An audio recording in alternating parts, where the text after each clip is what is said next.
I'm over here kind of going, and there's I hate to gross people out this early in the morning, but there's a little bit of a urine smell over here. It's like, did somebody pee themselves? As soon as I got here this morning, I'm behind the control panel here, the audio console, the board, as they put it, the soundboard, right here in front of my microphone. And it just, when I walked here, I'm like, this morning, and it's still, you know when you get a scent that kind of wafts in and it kind of disappears, but then like whatever your angle is and wherever your sniffer is, and you catch it, and it's not like prevalent and prominent like nonstop, but it hits you. It kind of comes in little like whiff waves. Oh, a whiff wave. So I'm over here, and like right now, if I breathe it, I don't smell it. But if I go a certain way, there's like this urine smell. I'm trying to think of like how to describe it. It's maybe like if you were a kid and maybe you wet your bed or something, or if your kid had an accident, I don't know. Michelle's over here disgusted. Yeah. So I wonder who's peeing back here. Could it be a rotted food? Could they have spilled something? Dude, it's a specific kind of urine-y kind of smell. Maybe they had asparagus or something. I don't know. No, no. Asparagus, Okay. that's not a urine smell. Asparagus makes, number one, pee smell a little different. Thank you, Mr. Urologist. Okay, Yeah. MJ, listen. Do you want me to get a mop or something? I mean, I don't know. I could pick up like a Swiffer. Oh, and they have, speaking like, of wet mops, Swiffers. do you know what else drives me nuts? Does it involve mopping? Yes, Yes. it does. Okay, Oh, go. my God. You mentioned it, Fester. You mentioned it. You just opened up the door. Michelle, you know exactly where I'm going with this, right? Mm-hmm. When it comes to mopping, Michelle, what drives me nuts? That mop smell of like water that's, I don't know, dirty or rancid. I don't know. Like the dirty mop smell is all I kind of really know it as. DMW. It's called DMW. It's dirty mop water. Yeah. I hate DMW. Dirty mop water drives me crazy. Like that. It gets not black, but it gets gray. Just a Yeah. gray of dirt and Listen, sludge. I'm not talking about the color. I'm talking about the smell. Yeah. Right. But All the right. color goes along with the smell. Yeah, we're both MJ. we're describing it. All right. But you know that dirty mop water smell? Yeah. It's I mean, how do you describe? I mean, the only way to describe it is dirty mop water. Mm-hmm. And then you mop the floor, and you're supposed to be cleaning the floor, but then it's like dirty, sludgy water, as you say, but it has that certain freaking, there are certain things that have that odor, like a pile of like leaves, like decaying or wet leaves. It's so funny you say that, because I was going to say the mop water is like an earthy rot.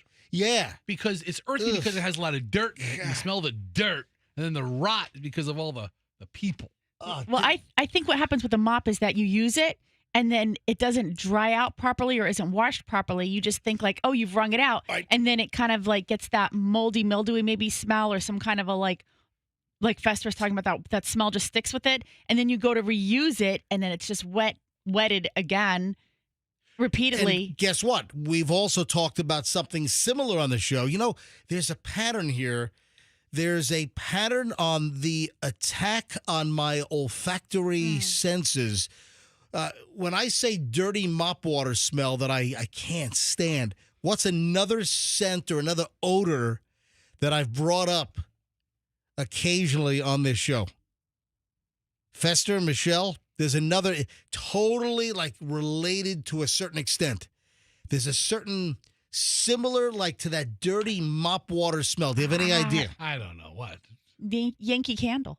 No, that's Yeah. no, that's more on the pleasant side. No, it's not for you. It's supposed to be on the pleasant side. Exactly. It's not on the disgusting side. That's more on the pleasant odor side for most people. But the weirdo part on that is MJ. But those perfumes are just too freaking much. It's like it's overload of just. It's like a super hyper concentrated smell, like Yankee Candle or like the Bath and Body Shop. All those soaps, and it drives me nuts. No, but that's more on the pleasant scent side. You have no idea what the other smell is other than dirty mop water? I have to go to my MJOpedia. Yeah, go to the MJOpedia. And this drives me nuts. Maybe I should ask the early listeners here at 6:05 as we're just getting rolling. Or you could just tell us. Yeah. And All we right. could- The wet laundry smell. You know when you leave, and Michelle, it's been a while since we had this smell at the house, but it's that wet laundry odor when you leave like a load. Yeah. When you leave a load of laundry in the washing machine too long, and it starts to get that rank. Michelle, you know what I'm talking about, right? Yeah. It gets that musty, not moldy, but musty. Mildewy, maybe. Yeah. It's that dirty laundry smell. I put that in the same bucket as the wet, dirty mop water smell. Ugh. Ugh. I mean, just thinking about it. All right, Anyway, so somebody urinated behind your counter. that's what it smells like. Okay. I mean, it smells like one of our weekenders might have had like some kind of an incontinence accident. If you had weekenders, I'd believe you. Exactly.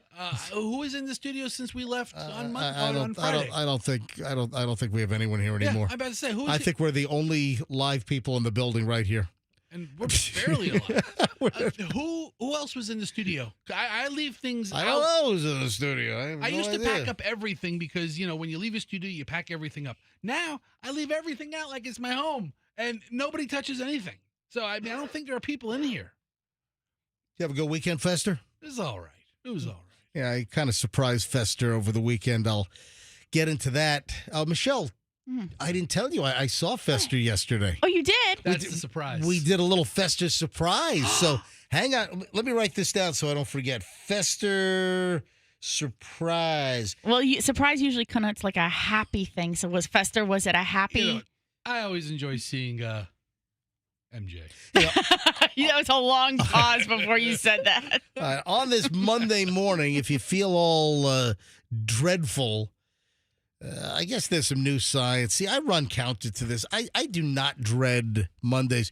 You know the whole, what did we do in the past? It was like the Sunday scares. The Sunday Scaries. Yeah, there we go. The Sunday scaries that people like late afternoon on Sunday, some people get the Sunday scaries. Ooh, I'm all scared because the weekend is coming to an end and I've got to go to work on Monday. Well, now there's new research about that people really do dread Mondays, and there's allegedly there is a scientific description of why people dread Mondays. So hold on, I'll dig that up here in just a second. And then where do I stand on Mondays? Do I get the Sunday scaries? Am I dreading standing here in a room full of pee smell on a Monday morning? If you knew it was going to smell like this, you might have. Hang on a sec. When we get back in just a second, I want to get into the science of apparently the dreadful Monday feeling that some people feel. And yet, allegedly, there's some science behind this. But again, I look forward to coming to work. I look forward to broadcasting and talking about and entertaining with my giant pile of crap that I assembled over the weekend. And I got a lot of stuff that we've assembled over the weekend. So that's why you don't want to miss one freaking moment of the MJ Morning Show this morning. But the science on people dreading Mondays next on the MJ Morning Show and a whole lot more. 6:09, traffic's on. Here's Shriner. Back in a minute.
The Monday dread. Let me give you some uplifting words here, folks. I do not dread Mondays. I look forward to Mondays. Now, listen, I think we've discussed this in the past. Now, I'm not going to lie to you. I mean, there are certainly, I think, times in my career, even when doing, this MJ morning show and, back in the old MJ and BJ days, I think certainly, there was a little apprehension maybe, more of the, I guess, the Sunday scaries versus the Monday blahs, because I always look forward to getting back after the weekend and launching a new week, because I love creating the content. I just love radio. I love doing the show. So, years ago, I might have had maybe a little touch of the Sunday scaries, where, it hits you at like 3 p.m., 4 p.m. on Sunday, whatever the story and the science is that we had some time ago.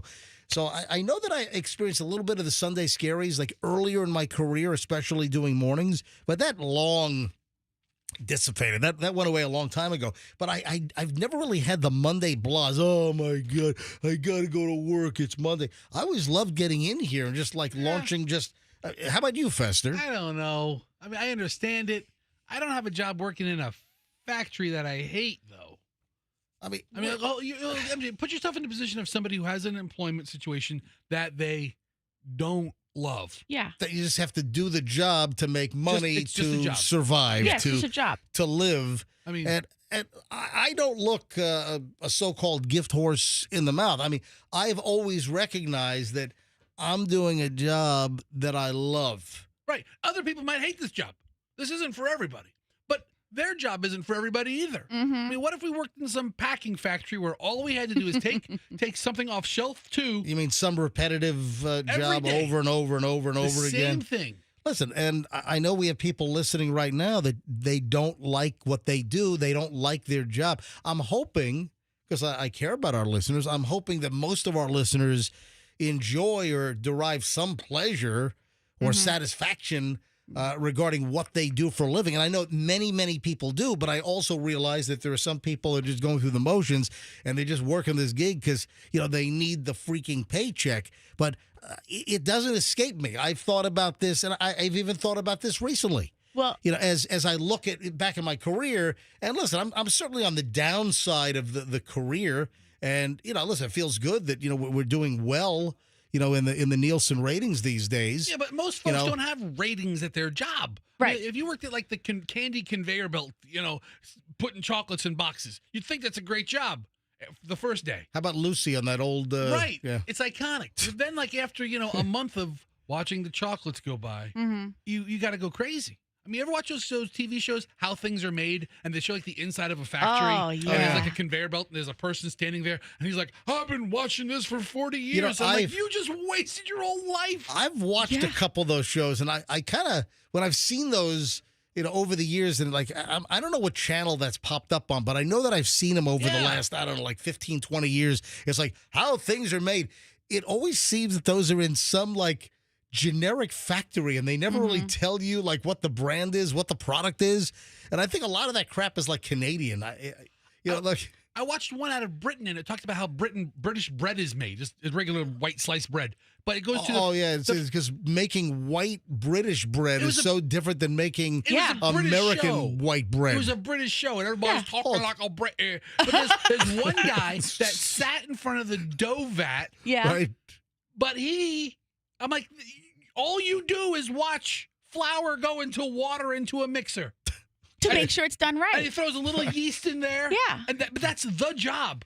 Wow. He doesn't roll it. He doesn't slice it. None of that. But I'm like, he does the same repetitive job every day. How about the person that puts a little plastic colored tag on the bag? Did you know they have different colored tags? Yes, we've for different days of the week? Oh, yeah. What do you think? I'm an idiot? Yeah. Maybe. Oh, thank you for the groundbreaking information. Occasionally, I think that. Yeah. Not often. Because those little plastic tags that close the bag of like Wonder Bread or whatever, Nature's Own.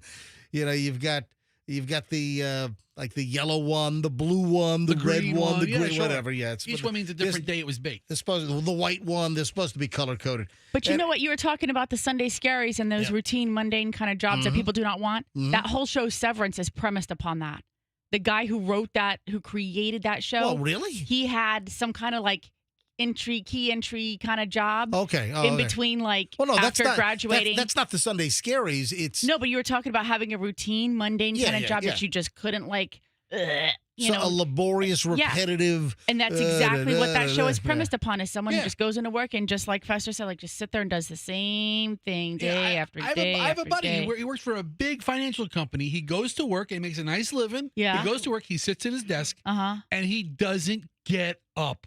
Oh, his work doesn't allow him to get up. I mean, not like you can't get up, but all the work is done at a desk, sitting down. Yeah. So I mean, he gets up and takes his breaks. He walks, but he's just at his desk for 8.5 hours a day. So let me get to the core of this matter, and that is the Monday blahs, or the dreadful Monday that you look at and like, oh no. So dreading Mondays, there's new research, new studies from the University of Hong Kong, and they found that older adults who felt anxious on Mondays had 23% higher levels of the stress hormone cortisol in their body up to 2 months later compared to those who reported anxiety on other days. So what, the Monday anxiety, or looking toward Monday, or the anxiety that you feel for that so-called dreading the Monday, that it jams up the cortisol, the chemical in your body, and then it stays there for months? Well, like you were poisoned with mercury or something. I don't know. When we first started working at the radio station here, there were several people who were day of the week people. I'd be like, I'd see them every morning, and I'd be like, hey, because I don't have anything to say to people. After, I know. I know what you're going to say. Like, oh, it's Monday. And I'm like, yes, it's Monday. And then like Tuesday was like the slow day. But then Wednesday, you see him again just in passing. Well, so what do you say to them in the hall to prompt like some kind of a reaction? Just like hi. An unspoken acknowledgement, or a hey, or a good morning, or whatever. And I'm not a good morning person either. Yeah. But it's it's Wednesday. Two more alarm clocks till the weekend. Hang on a minute. So, it's Thursday. The weekend's finally here. It's finally Friday. Hang on a minute. So you're just walking down the hall on a Monday, and you see a coworker, and you're like, "Hey, how you doing?" It's Monday. It's Monday. But do you ever like say it at the end of the week? And then you say, "Hey, how you doing?" Oh, it's Friday. No, because it's always. I'm joking, dude. It's always the same roller coaster. I get it. That's a joke. Oh, it's Friday. I'm dreading the weekend. Oh no, it's terrible. Anyway, so I guess chemically, there is an excuse. So the study was published in the Journal of Affective Disorders. Wow. Analyzed data from more than 3,500 adults. That's called the JED. Yeah, and by the way, the adults were from England, speaking of your... Hello. So it's a Hong Kong university that studied 3,500 adults in England. Oh, it's Monday. I can just see the cortisol levels in my body just skyrocketing. Oh, anyway. So, Fester, you're kind of... I guess a lottery wannabe, or I mean, you've always dreamed of. Hey, hold on. What? I think we're all kind of lottery wannabes, right? I mean, that's a broad net. Right. So, anyway, I keep track of the local happenings of the scratcher winners more specifically than the big prize winners. Are you ready for the stats? Which states do you have the greatest chance of winning Powerball in? And when I saw this, I'm like, duh, it's California. I mean, California has to be number one. You always hear that the $1.2 billion jackpot, the $2.01 billion Powerball jackpot, it was won in California. No, California. And here's what they did. They took the number of wins across the board, whether it's like just grabbing the Powerball number or getting 3 plus the Powerball, all the combinations, and they took all of those numbers and they ran it per capita. So you got to base it on population and winners. But, when it comes to the big giant prize, it just seems that we hear that, it's like, son of another California winner with the Powerball. If a state like Wyoming has 3 winners, then it skews them to the top. Yeah, see, that's where the per capita comes in. So there are 45 states that play Powerball, and you have all the different options of winning something, a couple of bucks, $3, $4, 10, whatever it is, right? So a study has been conducted, and they took Powerball data from 1992 all the way through this year to 2025. Or maybe they ended in 2024. Anyway, it just says data collected on Powerball winners 1992 to 2025. And they wanted to figure out where you live and how that has an effect on the likelihood that you're going to win something in Powerball. And they looked at it versus 100,000 residents. So Powerball winners per 100,000 residents in a state. And guess what? Rhode Island is the place, according to the data, to be with the most winners per capita. In Rhode Island, wow, 38.39 Powerball wins per 100,000 residents. And these are the larger prizes. Yeah. These are not like just the $3 and $5 little winners. But Rhode Island, I don't think I've ever heard of like a Rhode Island like major jackpot winner. Have you? Yeah. No, but they must have a lot of little ones to make up for it. I don't understand that. And it probably has to do with, I guess Rhode Island's a fairly densely populated state, right? And it also says per capita, so. Yeah, so it's the per capita thing. So on the larger wins, and I'm telling you right now that I can't recall any big Powerball winner being from Rhode Island. Oh, I could finally buy that dream house outside of Providence. From Woonsocket. Is it? Listen, Rhode Island has some very expensive properties. Taylor Swift has a house there. Those homes that are all along, what is it, Block Island and up there on the coast, they're beautiful and big. Woonsocket is Rhode Island, right? Sounds right. Woonsocket. No. Sounds like you got a scrape or a cut in your socket. Yes. I've got a wound socket. Ooh, my. Do you have some salve? I need some gauze. I got a wound socket going on over here. Oh, back in the colonial days. Oh, Jebediah, I hurt my eye. If Rhode Island is number one per capita with Powerball winners, what do you think number two is? And I remember there was a big Powerball winner from this state. Okay. And his life went to hell in a freaking handbasket. I was thinking that would be number one. What am I talking about? West Virginia. That is correct. West Virginia. That's the gerbil dinger. And you're thinking of Mr. Whitaker. Yeah. Oh, that's right. Whitaker was his Jack Whitaker, right? Yes. I think that was his first name. Yeah, he won Powerball, and the guy's life just spiraled out of control. It was like one bad omen after another. It was like, his relatives all died. I think, wasn't he? Somebody was kidnapped. Yeah, there was a kidnapping in the family. He was robbed at a strip club. Yeah, he used to carry around a briefcase with hundreds of thousands of dollars in it, and he was jacked at a strip club or something. Anyway, so Rhode Island number one. West Virginia is number two with Powerball wins, with 27.29 wins per 100,000 residents. And they've seen over 483 total Powerball wins. And again, these are the larger prizes. Delaware is third place. It's got to be per capita. That's what's jacking these three states up. It is. It is per capita. So next, I guess, 4 is New Hampshire.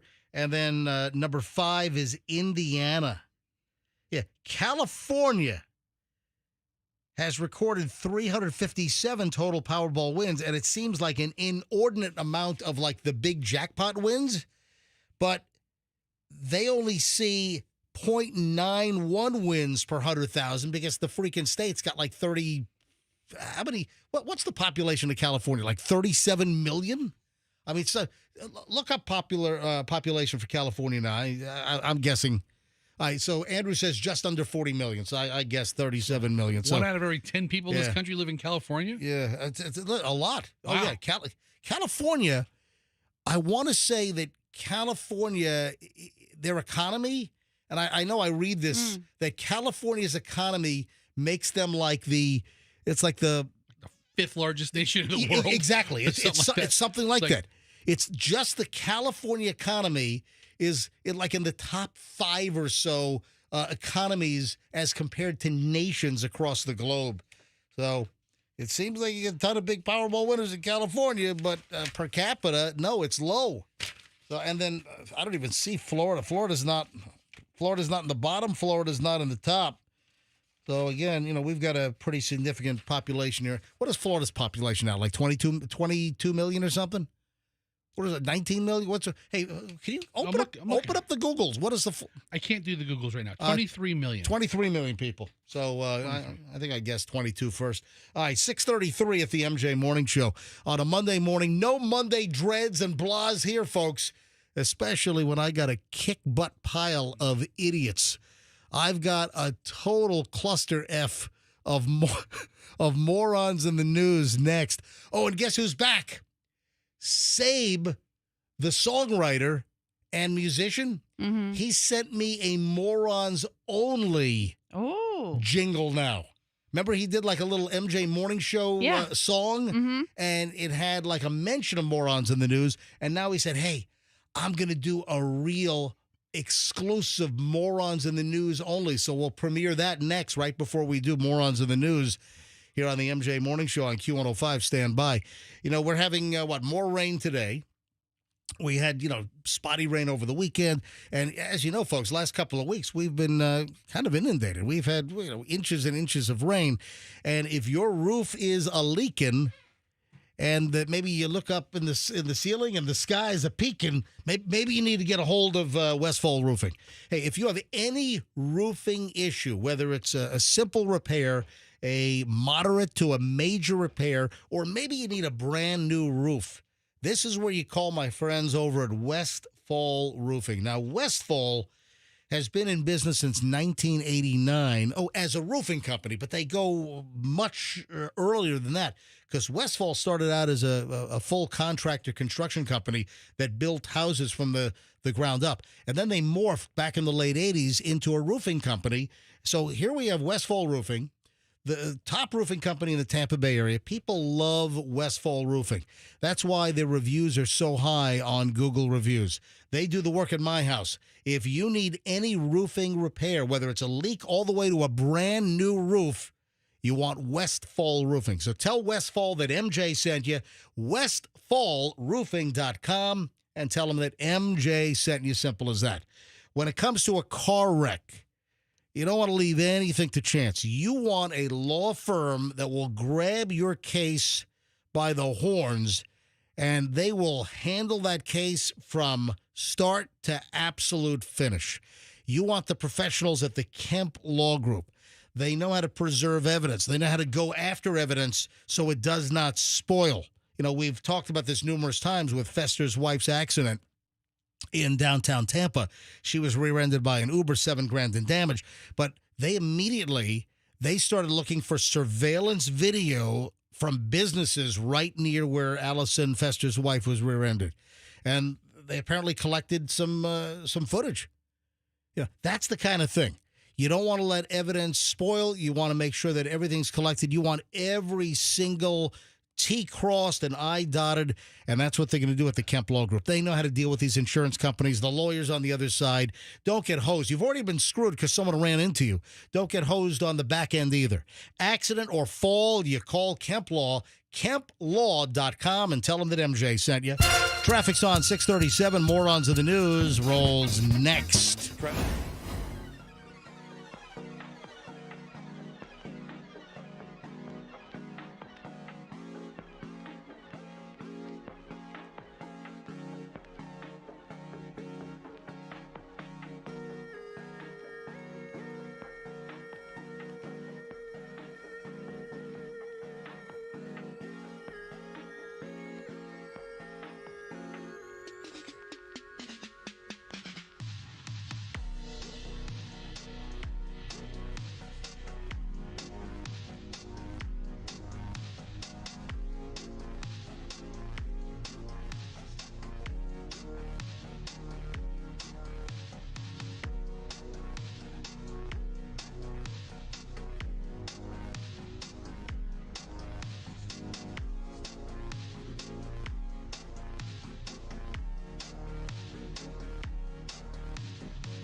All right, 6:42. It's the MJ Morning Show, and Morons of the News are on. First, though, I want to debut a brand new MJ Morning Show listener-created Morons of the News jingle, and it comes courtesy of this dude, Sabe. Rhymes with Gabe, he clarified because it's S-A-B-E. Remember, I was wondering whether it's Sabe, is it Sabe, is it Sade, like the sweetest taboo? I just didn't know. So if you were listening to us last week, it was early in the week last week, we debuted this jingle from Sabe. S-A-B. Professor rhymes with Gabe. Oh. Yeah. Sabe rhymes with Gabe. So we have a brand new jingle for Morons in the News. Now, let me go ahead and I want to play the original jingle.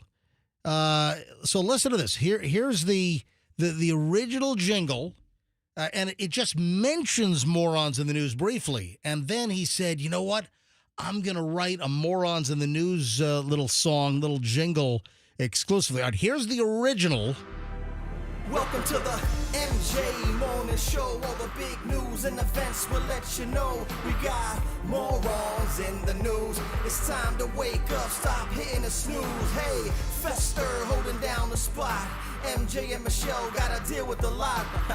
Now it's time to break dawn. 4 hours of the best morning radio's on. So that's Sabe's little MJ Morning Show song jingle, right? All right. So then he comes back and he hits me up and he says, hey, I now have a Morons in the News exclusive jingle. So now, folks, the debut, the premiere of that to launch us into this morning's Morons in the News. It's time for Morons in the News. These crazy ass people got nothing to lose. Now they're making headlines. MJ calls them out while they're doing their time. Berserk stories boggle the brain. Insane men that's going down in flames. A good laugh for the listeners alike. It's time to set it off. MJ doing it right. Perk your ears up, listen and learn what not to do, so it's never your turn. Cause you'll be called out, not in a good way. A derelict making news now for MJ. A derelict? Did he say derelict making news for MJ? Yeah, that's what it sounded like. I like it. Yeah, I know. I know you like it. You're such a downer over there. I mean, hold on. If this was like 1997 and Will Smith was singing Getting Jiggy with It, that's what it sounds like. Sabe is like 2.5 decades, 3 decades past. It's so bad. It's so really? bad. You're gonna? We have a. I don't care who it is. I don't care if we pay for it. I don't care if it's. I like it. And you're gonna crap on his jingle. What's the matter with you? I know you like it, so I'm trying not to. Right. Make him flee to some other morning show because you ripped his jingle apart. Go. That's scare our listeners off. I'm not scaring anybody. I'm giving an honest opinion. Hey, what do you think of this? I think it sucks. Yeah. What is wrong with you? Derelict getting with MJ, getting jiggy with it. Ha ha ha ha ha ha ha. Getting jiggy with it. I apologize. I can't don't apologize. I don't apologize. I can't control Fester. I say what I mean and I mean what I say. You're terrible. It sucks, Abe. No, what are you talking about? It's not good. Ha ha ha. Morons in the news. Same. I like your jingle. Going to Miami, Benvenuto, Miami. It's a Will Smith song from 1995. It's so bad. It is, Sabe. It is not bad. Sabe, get another hobby. Dude, are you trying to destroy our listenership? I'm giving him nothing but honesty. Sabe. Everybody has an opinion. Opinions are like noses. Usually they're full of snot. Sabe, hit me back. Fester has a brain disorder. Fester's 100% correct. All right. And MJ is in this weird audio coma where he likes. I'm in an audio coma now? Ha ha ha. Yeah. Oh, morons in the news.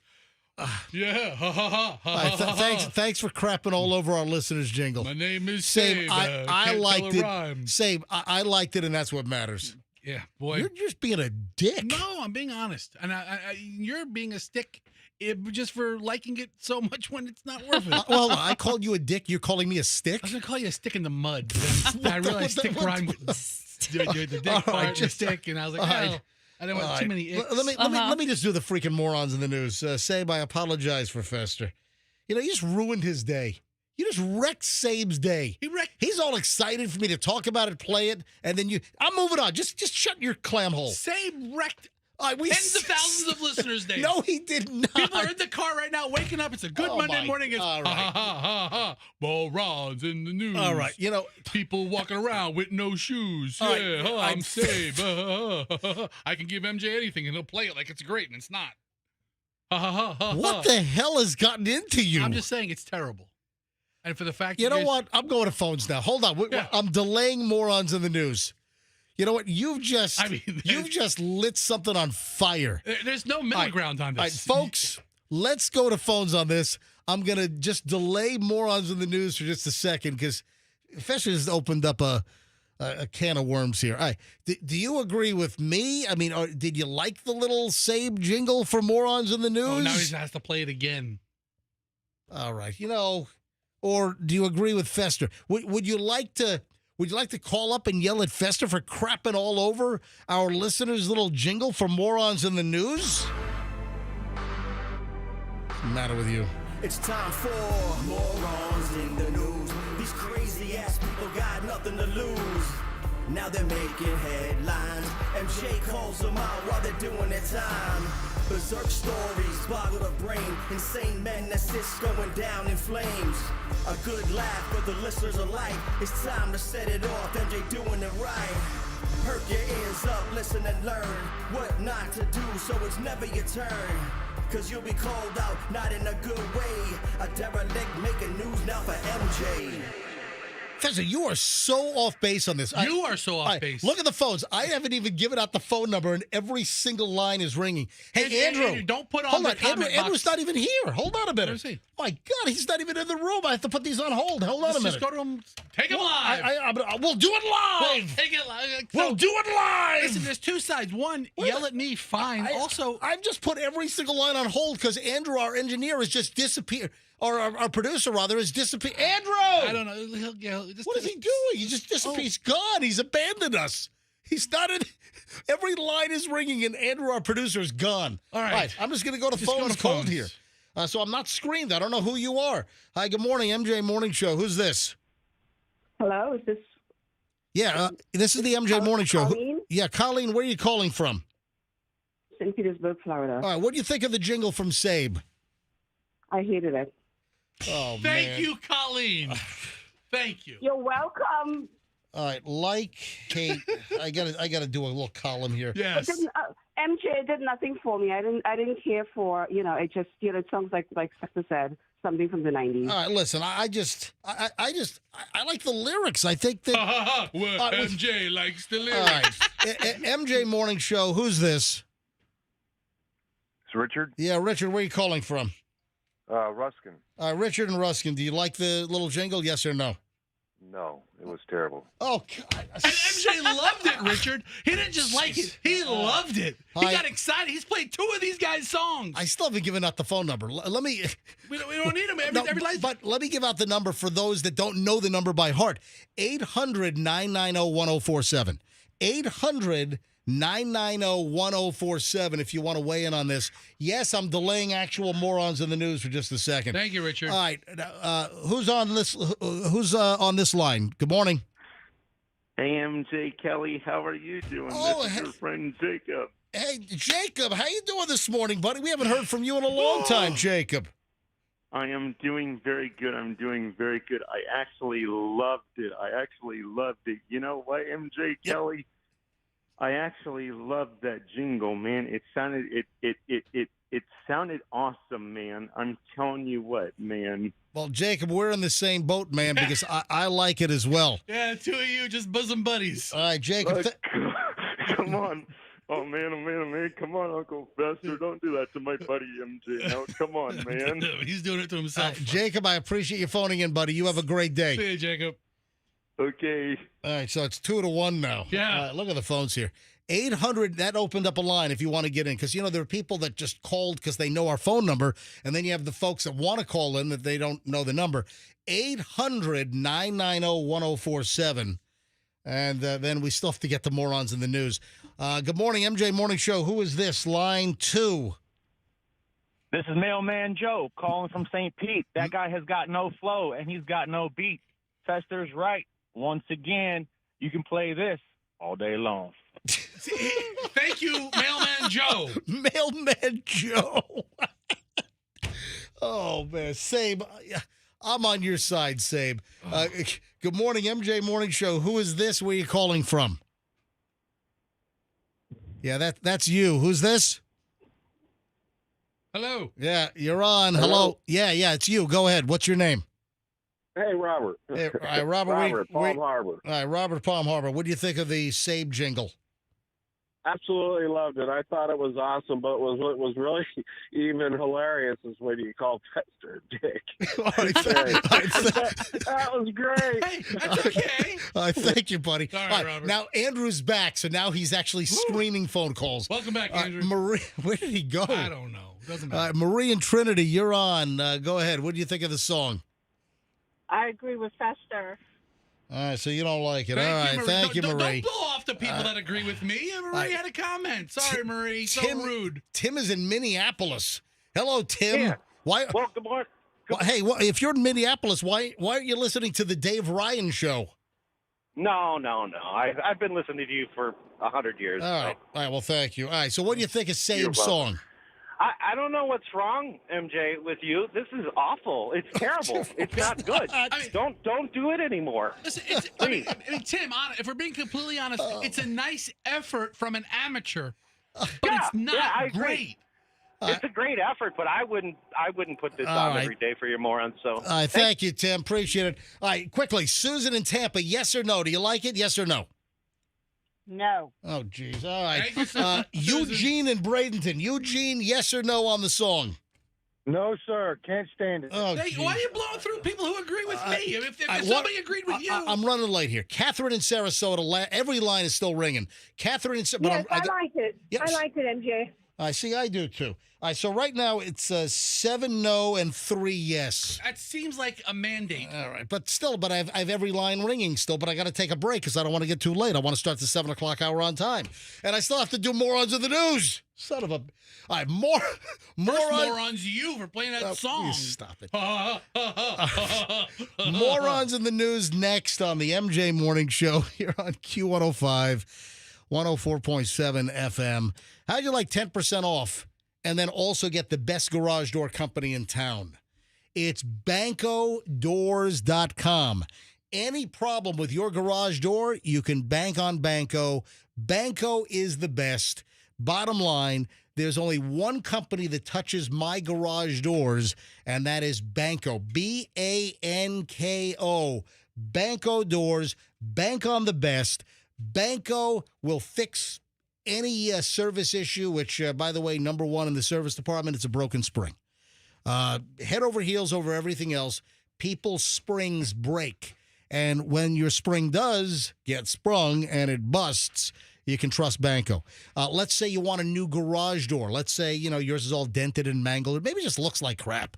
Maybe you just want to increase the curb appeal of your house. How about a hurricane-rated garage door? How about that for a thought? Right now, up to $250 off on a brand new Clopay garage door with Banco. Mention me, MJ, get 10% off sales, service, whatever you need garage door related. BancoDoors.com. Tell them MJ sent you. When it comes to your home inside, make it look spectacular, sparkling, new. I'm talking about your carpets. I'm talking about your grout. I'm talking about your tile. What about if you have breathing issues? What about allergies going through the roof? Do you need your ducts cleaned? So all of this can be achieved with our friends. And I'm telling you right now that Zero Res has the name that you want to clean your house. Zero Res, what about the name? Means zero residue. So that's where they get the name Zero Res. Well, they come up with this name. Zero Res means zero residue, meaning they do not leave a residue on your carpet when they clean it. Other companies use the heavy-duty soaps, chemical shampoos, leaves a residue. The residue attracts dirt faster. It's counterintuitive. It doesn't make any sense. And right now, whatever you want cleaned, whether you want your ducts professionally cleaned, carpet done, grout, upholstery, area rugs, everything's 15% off. 15% off with Zero Res, ZeroResTampaBay.com. Call them up. You have the phone numbers on the website, or you can book online.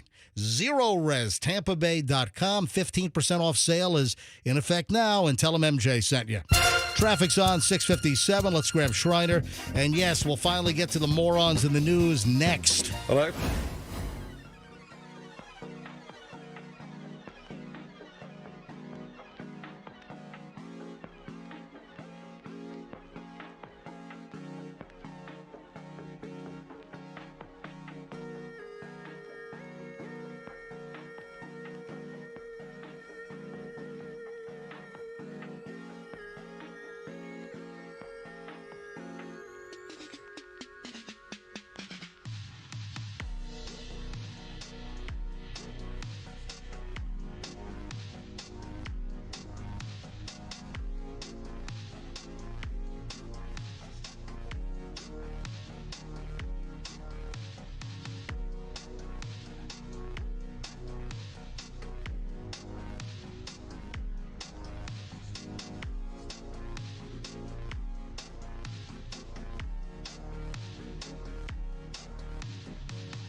Stories boggle the brain, insane madness going down in flames.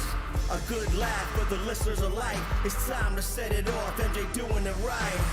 Perk your ears up, listen and learn what not to do, so it's never your turn.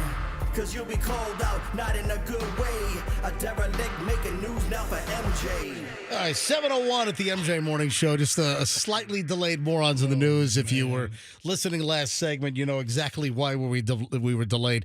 All right, Michelle, I hate to lead with this because I know you're going to be like, oh, this is terrible.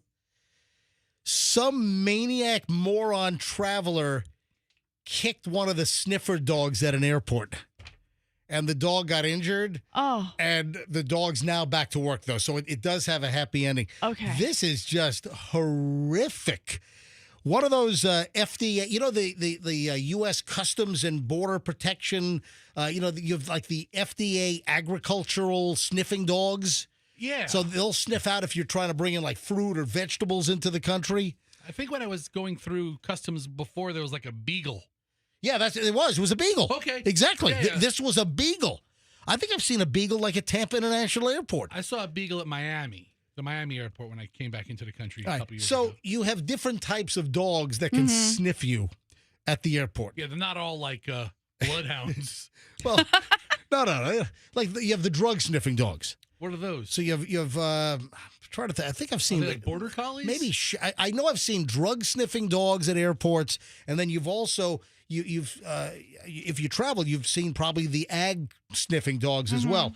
So a 5-year-old beagle, they call him a patrol beagle, is back on the job after recovering from bruises when a traveler kicked the dog so hard it lifted the dog into the air. What the? I mean, that's got to be a federal offense, right?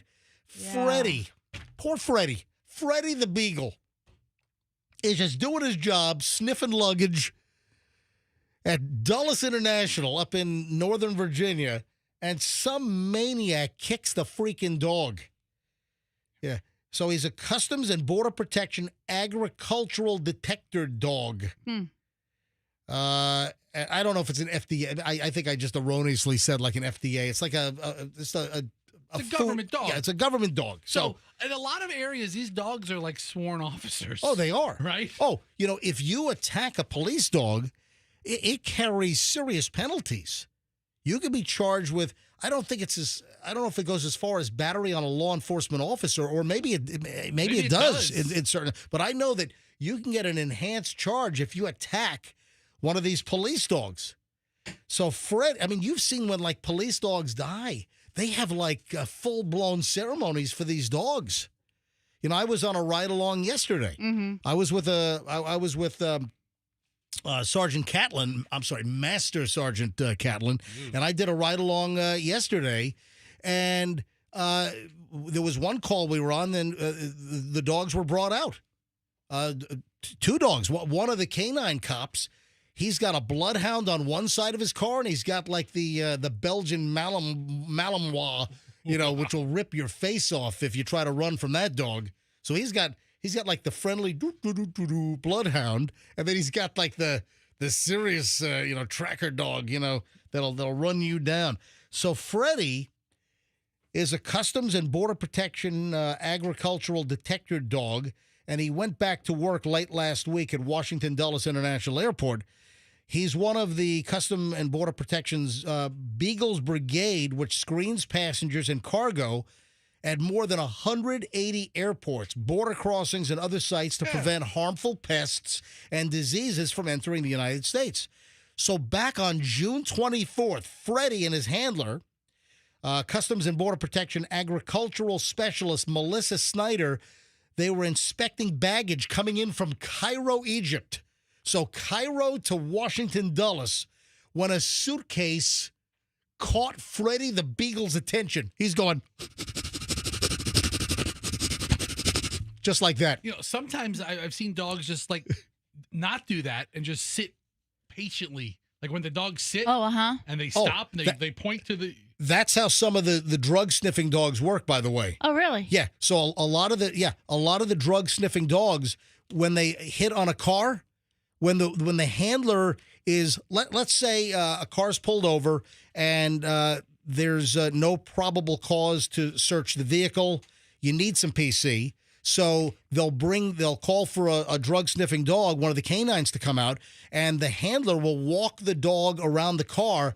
And a lot of times when the dog just sits down right at the door, the sit down is the alert that the dog has sniffed some drugs inside the car. It's not like the dog's barking and making a racket because they're, when they deliberately calm down. All right, so Freddie's sniffing some luggage coming in from Cairo, Egypt, back on June 24th. What was it? What did they bring in, a bunch of dates? I mean, what did they bring in from Egypt?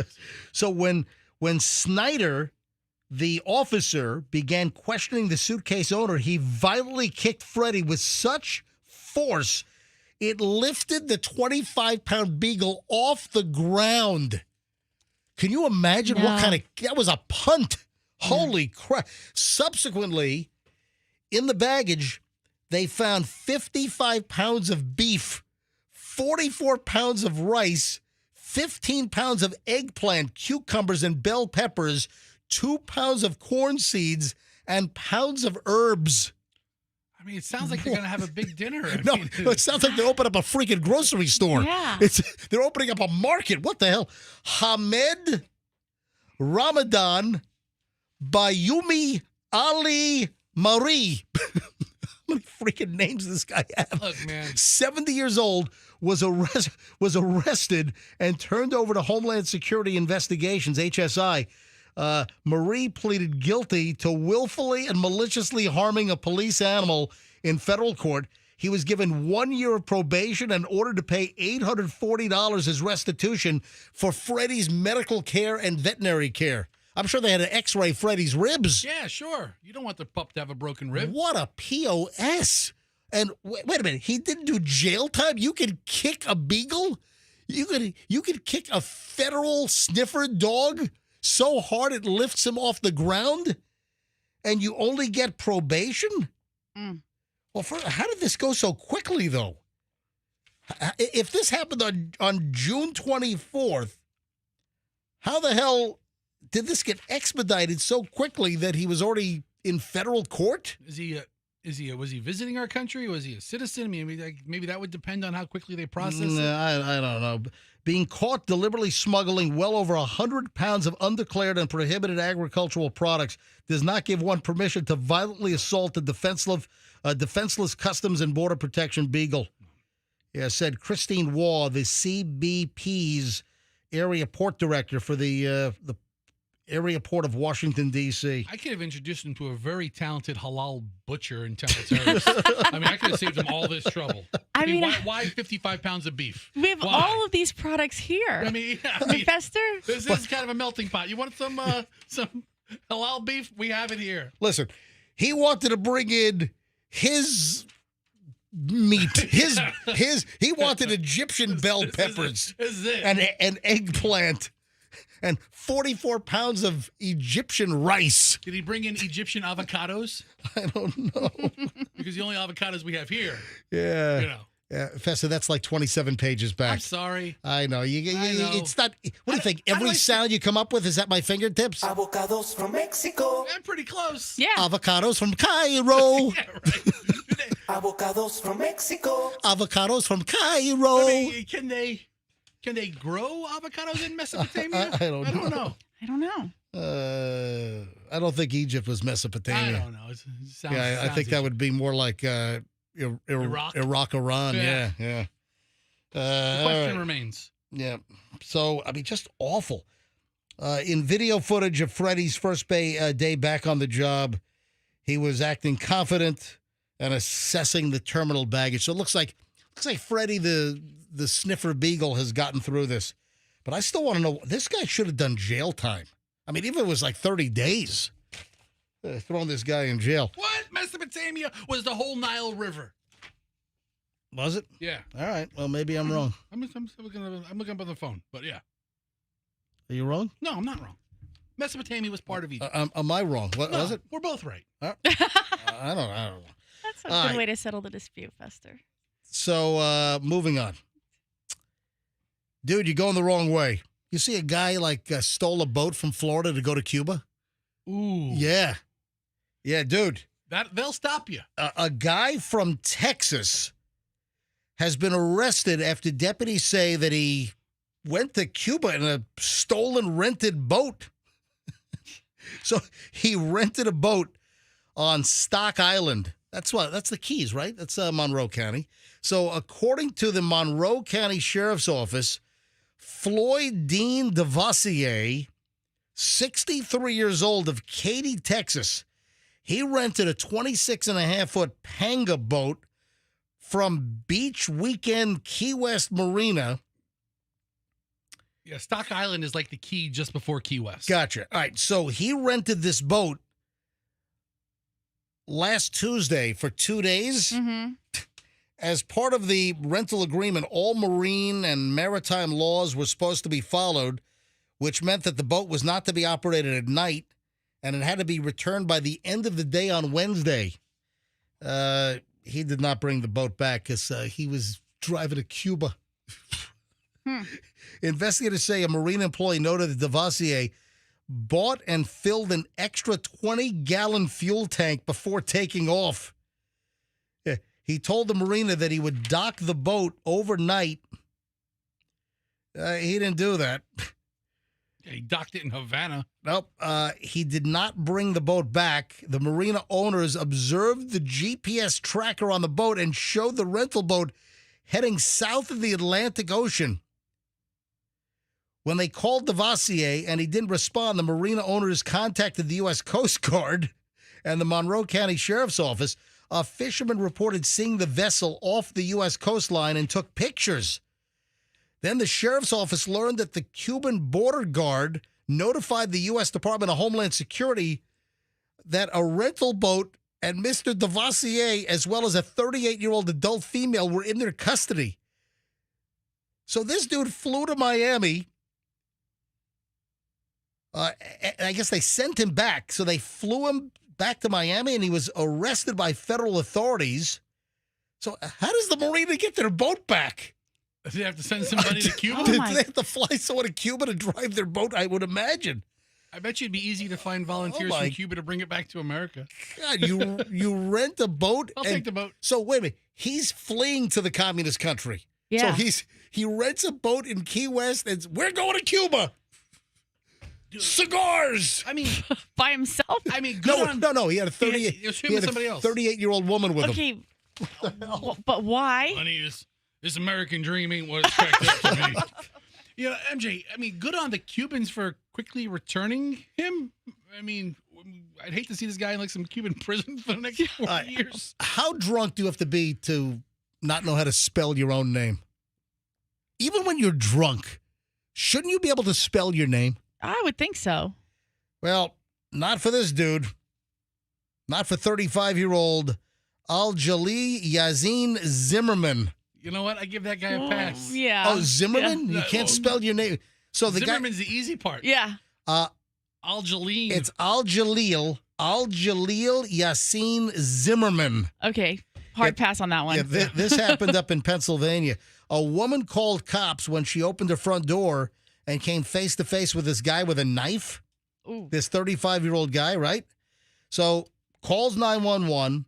So police show up, and he refused commands from the Pennsylvania State Police that actually showed up in Loyalstock Township, Pennsylvania, wherever the hell that is. So he was ordered to face away, get on his knees by troopers. He allegedly ignored commands, walked toward a trooper who deployed a taser, knocking him to the ground. Michelle loves the tasers. Michelle loves people getting hit by tasers and like freezing up and falling over like a board. Yeah. So he's on the ground. Anyway, once they start interviewing this guy, it's like, what the hell are you doing? Why are you showing up this lady's door with a knife? The guy could not even spell his last name. Yeah. When the commotion ended, cops charged Zimmerman with disorderly conduct, fighting and noise, public drunkenness, and loitering, prowling at night, no bail issued. Yeah, he's set to appear before a judge on August 11th. So it's with no bail issued. It sounds like this guy's going to be in the lockup for like a month before he sees a judge. Plenty of time to practice his last name. Look at that. But police spoke with Zimmerman, who was sitting handcuffed on the ground. He smelled of alcohol, slurred his speech, and could not spell his own name. I mean, again, what does your blood alcohol level have to be to not be able to spell your own freaking name? Okay, Zimmerman, I agree. But if you give me like 2 White Claws, I cannot spell his first or middle name. Oh, I bet. Jalil Yasmin. You got me, officer. All right. Take me away. And then we have, I'm just going to warn you, this is bizarre. A hospice nurse, without permission, amputated a patient's foot to then turn it into a taxidermy experiment. Yes, Michelle, you're about to say, what? I see your lips pursed over there. I mean, what? Yes. First of all, was the foot supposed to even be amputated? And a nurse performed the procedure and also took the foot for a taxidermy experiment? So the nurse, and this is what's even more bizarre, the nurse that did this has escaped jail time. All right, there are total freak sacks out there, folks. This happened in Wisconsin. Was it a living person? Dude, listen. A Wisconsin nurse amputated a patient's frostbitten foot without authorization and planned to use it as a ghoulish display in her family's taxidermy shop. What? I mean, what? They're stuffing what? They're stuffing beavers? Nice beaver. They're stuffing what? Like bear heads and deer heads? Yeah, you bet. So they've got taxidermy on display. Oh, and look over here. Here's an elderly woman's foot. What taxidermy shop wants to show someone's foot? A good one?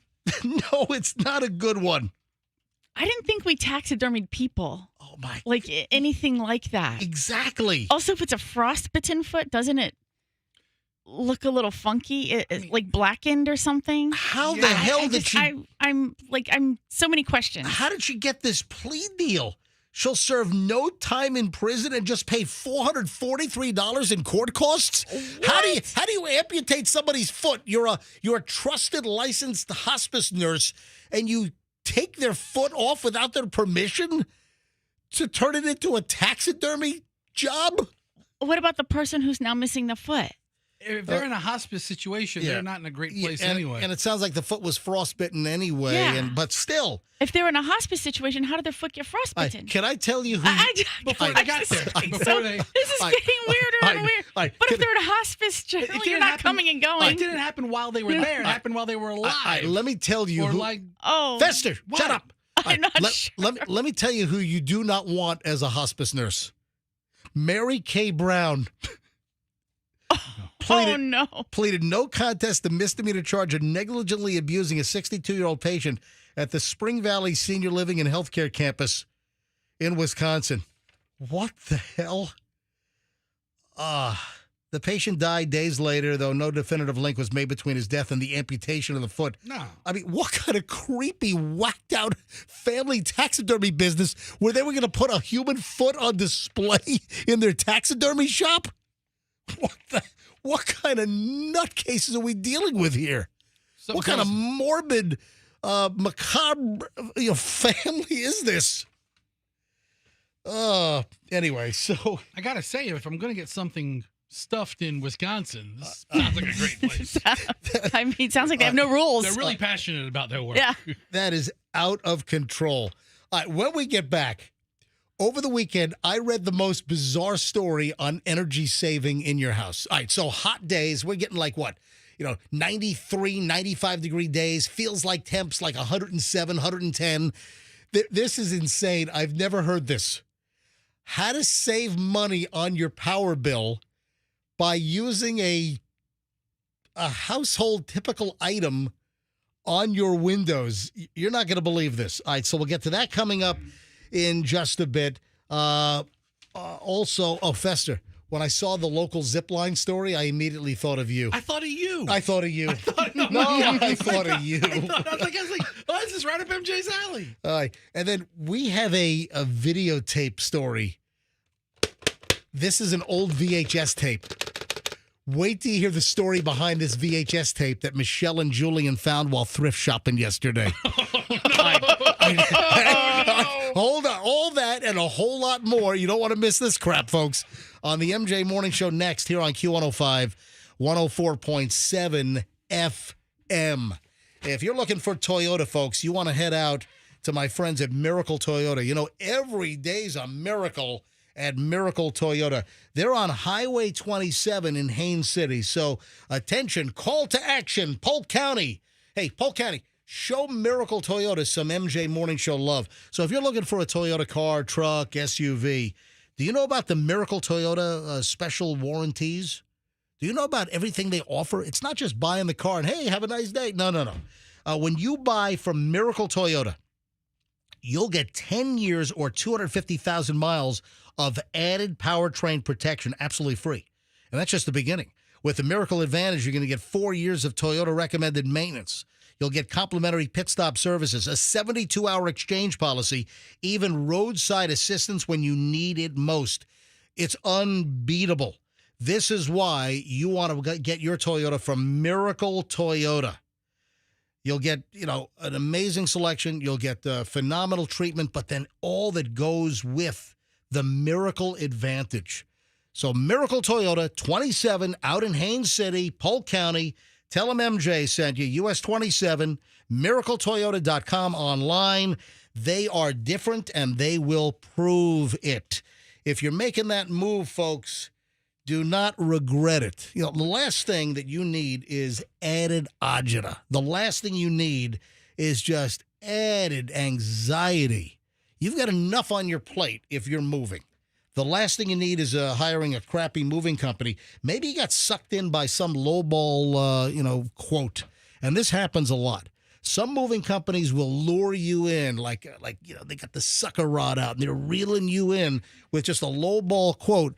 And then they'll try to jam up the price in the middle of your move, or even worse, some moving companies will pull a scam on you that they won't unload the truck until you fork over more money. Happened to my parents over on the other side of the state. And my dad gets on the phone to call the cops. That's when they back down. But you will never have an issue like this with Two College Brothers. If you're looking for a great moving company, folks, if you're making a move or if you know anyone that's moving, you want twocollegebrothers.com. twocollegebrothers.com, the smartest move you'll ever make. And if you mention me, MJ, they'll give you free moving boxes. twocollegebrothers.com. MJ Morning Show back in minutes. In Hillsboro, we have an accident on I-4 westbound at 75 with the shoulder blocked. An accident on Fowler Avenue westbound at 56th Street with the right lane blocked. Heavy volume on 275 south on the Howard Franklin Bridge as you approach the 4th Street exit. And in Pinellas, an accident on 38th Avenue North westbound at 66th Street North. Keeping you updated, I'm Schreiner. Traffic brought to you by the Aggressive Attorneys, Winters and Yonker.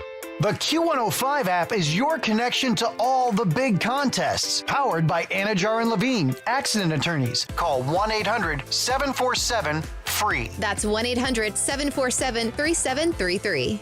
Summertime is here, oh, Hoagie Fest, here I come. Hoagie Fest, Hoagie Fest. Yeah, Wawa's got the hoagies, and I'm gonna get me some. Hoagie Fest.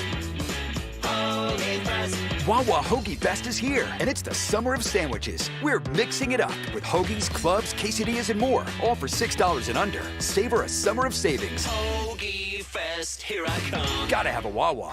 Score limited time savings on your favorite snacks and drinks at Wawa.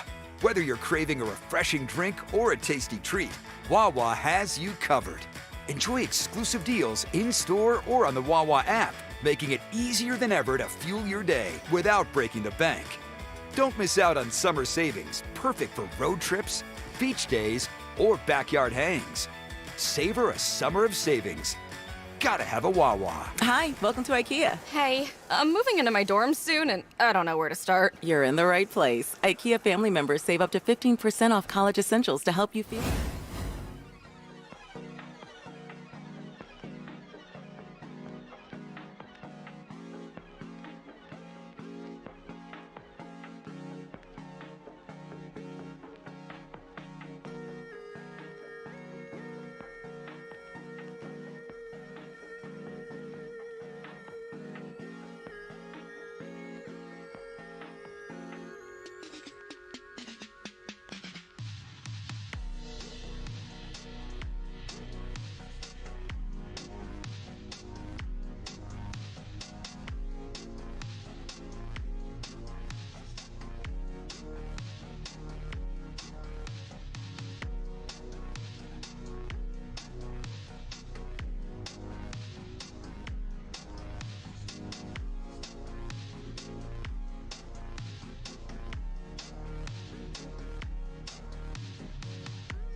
7:28 Monday morning. We are live. It is Monday, the 14th of July. So mid-July has arrived, my friends. This is bizarre. What are you looking at me for? I don't know that I've ever heard you acknowledge the mid of a month like we're farmers. Well, I'm tying. Mid-July is here. I'm tying it into the fact that it's hot out. It's for us. Mid-July. For us, it's like July. It's like mid to late July into August tend to be the hottest for us here in Florida. Yes. I'm tying this into the freaking content. According to the what is Farmer's crawled Almanac- up your butt today? According to the Farmer's Almanac, it's mid-July. All right, the reason why I'm bringing this up, and mid-July, the temps are, we've had some feels like temps around here, like what, 110, 109? 125 one day. I have never heard of this. I have never heard of this in my life. What? If you want to lower your house temperature and cut down on your power bills, and by the way, Michelle, speaking of that, I got a little beef to pick with you. Is that a term? That's what you call it, huh? I got a beef to pick. It's a bone-in ribeye. I have a bone to pick. I have a beef with you. I have a bone to pick. All right, it's a bone-in ribeye. It's all very butcher-centric. So I have never heard of this in my life. I'm doing my prep over the weekend. I'm like, what the hell? Is this serious? Is this a gag? All right, I have a guess before you say it. What is your guess to save money on your power bill? And I will tell you this, it has to do with your windows. Now, I would say, hey, listen, you want to save money, go get some energy-efficient windows and get a hold of WeatherTight Mike. Yeah, that's a great way. Yeah, call WeatherTight Mike, WeatherTight Windows. But that's not what this experiment or this remedy is about. But I would recommend calling WeatherTight Mike and WeatherTight Windows. But what is your guess on saving money and keeping your house cooler? I'm going to say this is a serious guess, not a joke guess. All right, go ahead. Is it aluminum foil? It is not aluminum foil. Okay. What are you operating a grow house? No, but I thought like the foil would bounce off the heat waves. Guess what? And many of those grow houses, they illegally tap into the neighbor's meter, or they tap into like a Tico pole and they try to bypass the meter because their meter's going zzz, zzz, zzz, zzz, zzz, it's spinning like a jet engine. Wait, no, it's not. It's not line your windows with foil. Okay, all right. I thought they're like insulated or keep like the heat would bounce off. Remember the old neighborhood? Remember off of Remember off of Himes? Yeah. Off of Himes in South Tampa, right near the YMCA on Himes. This goes back 25 years. There was a home in the neighborhood that every window was covered with. It was a rental home, and every window was covered with foil. And wasn't it determined that it was a grow house? Oh, yeah. Yeah. It was a marijuana grow house. This is like 1997, 98. And it's like, come on, what a tip-off. You drive by and every single window's covered in aluminum foil. It's the Reynolds Wrap house. Do something else. This is insane. Is this a gag? An experiment has found that if you smear yogurt on your windows. What? Exactly. Really? It could cool the temperature of your home by 3.5 degrees Celsius. Which 3.5 degrees is like 10 degrees. Yeah, convert that. Convert 3.5 degrees Celsius to Fahrenheit. All right. Who the hell smears yogurt? Does it matter if it's low fat? Yeah. Or if it's Greek yogurt? Fruit involved? I don't know. I want I'm going to smear my windows with the fruit on the bottom yogurt. What the hell? So, Dr. Ben Roberts, a senior lecturer in healthy buildings at Loughborough University in the UK. I guess the British are having a huge heat wave right now. Yeah. They are. Yes. We were having this massive heat wave in the United States, right, like around 4th of July time, right, and it has migrated over the Atlantic. The heat dome. Yeah. It's a real deal. Welcome to Heat Dome. We don't need another hero. It's welcome to Heat Dome. All right, so Dr. Ben Rhodes is a senior lecturer in healthy buildings and says applying yogurt to the outside of your windows can lower the temperature by 3.5 degrees Celsius. Who the living F is going to go smear yogurt? Who's listening to this? How many Brits are listening to this guy during their heat wave and going outside and smearing yogurt on the outside of their windows?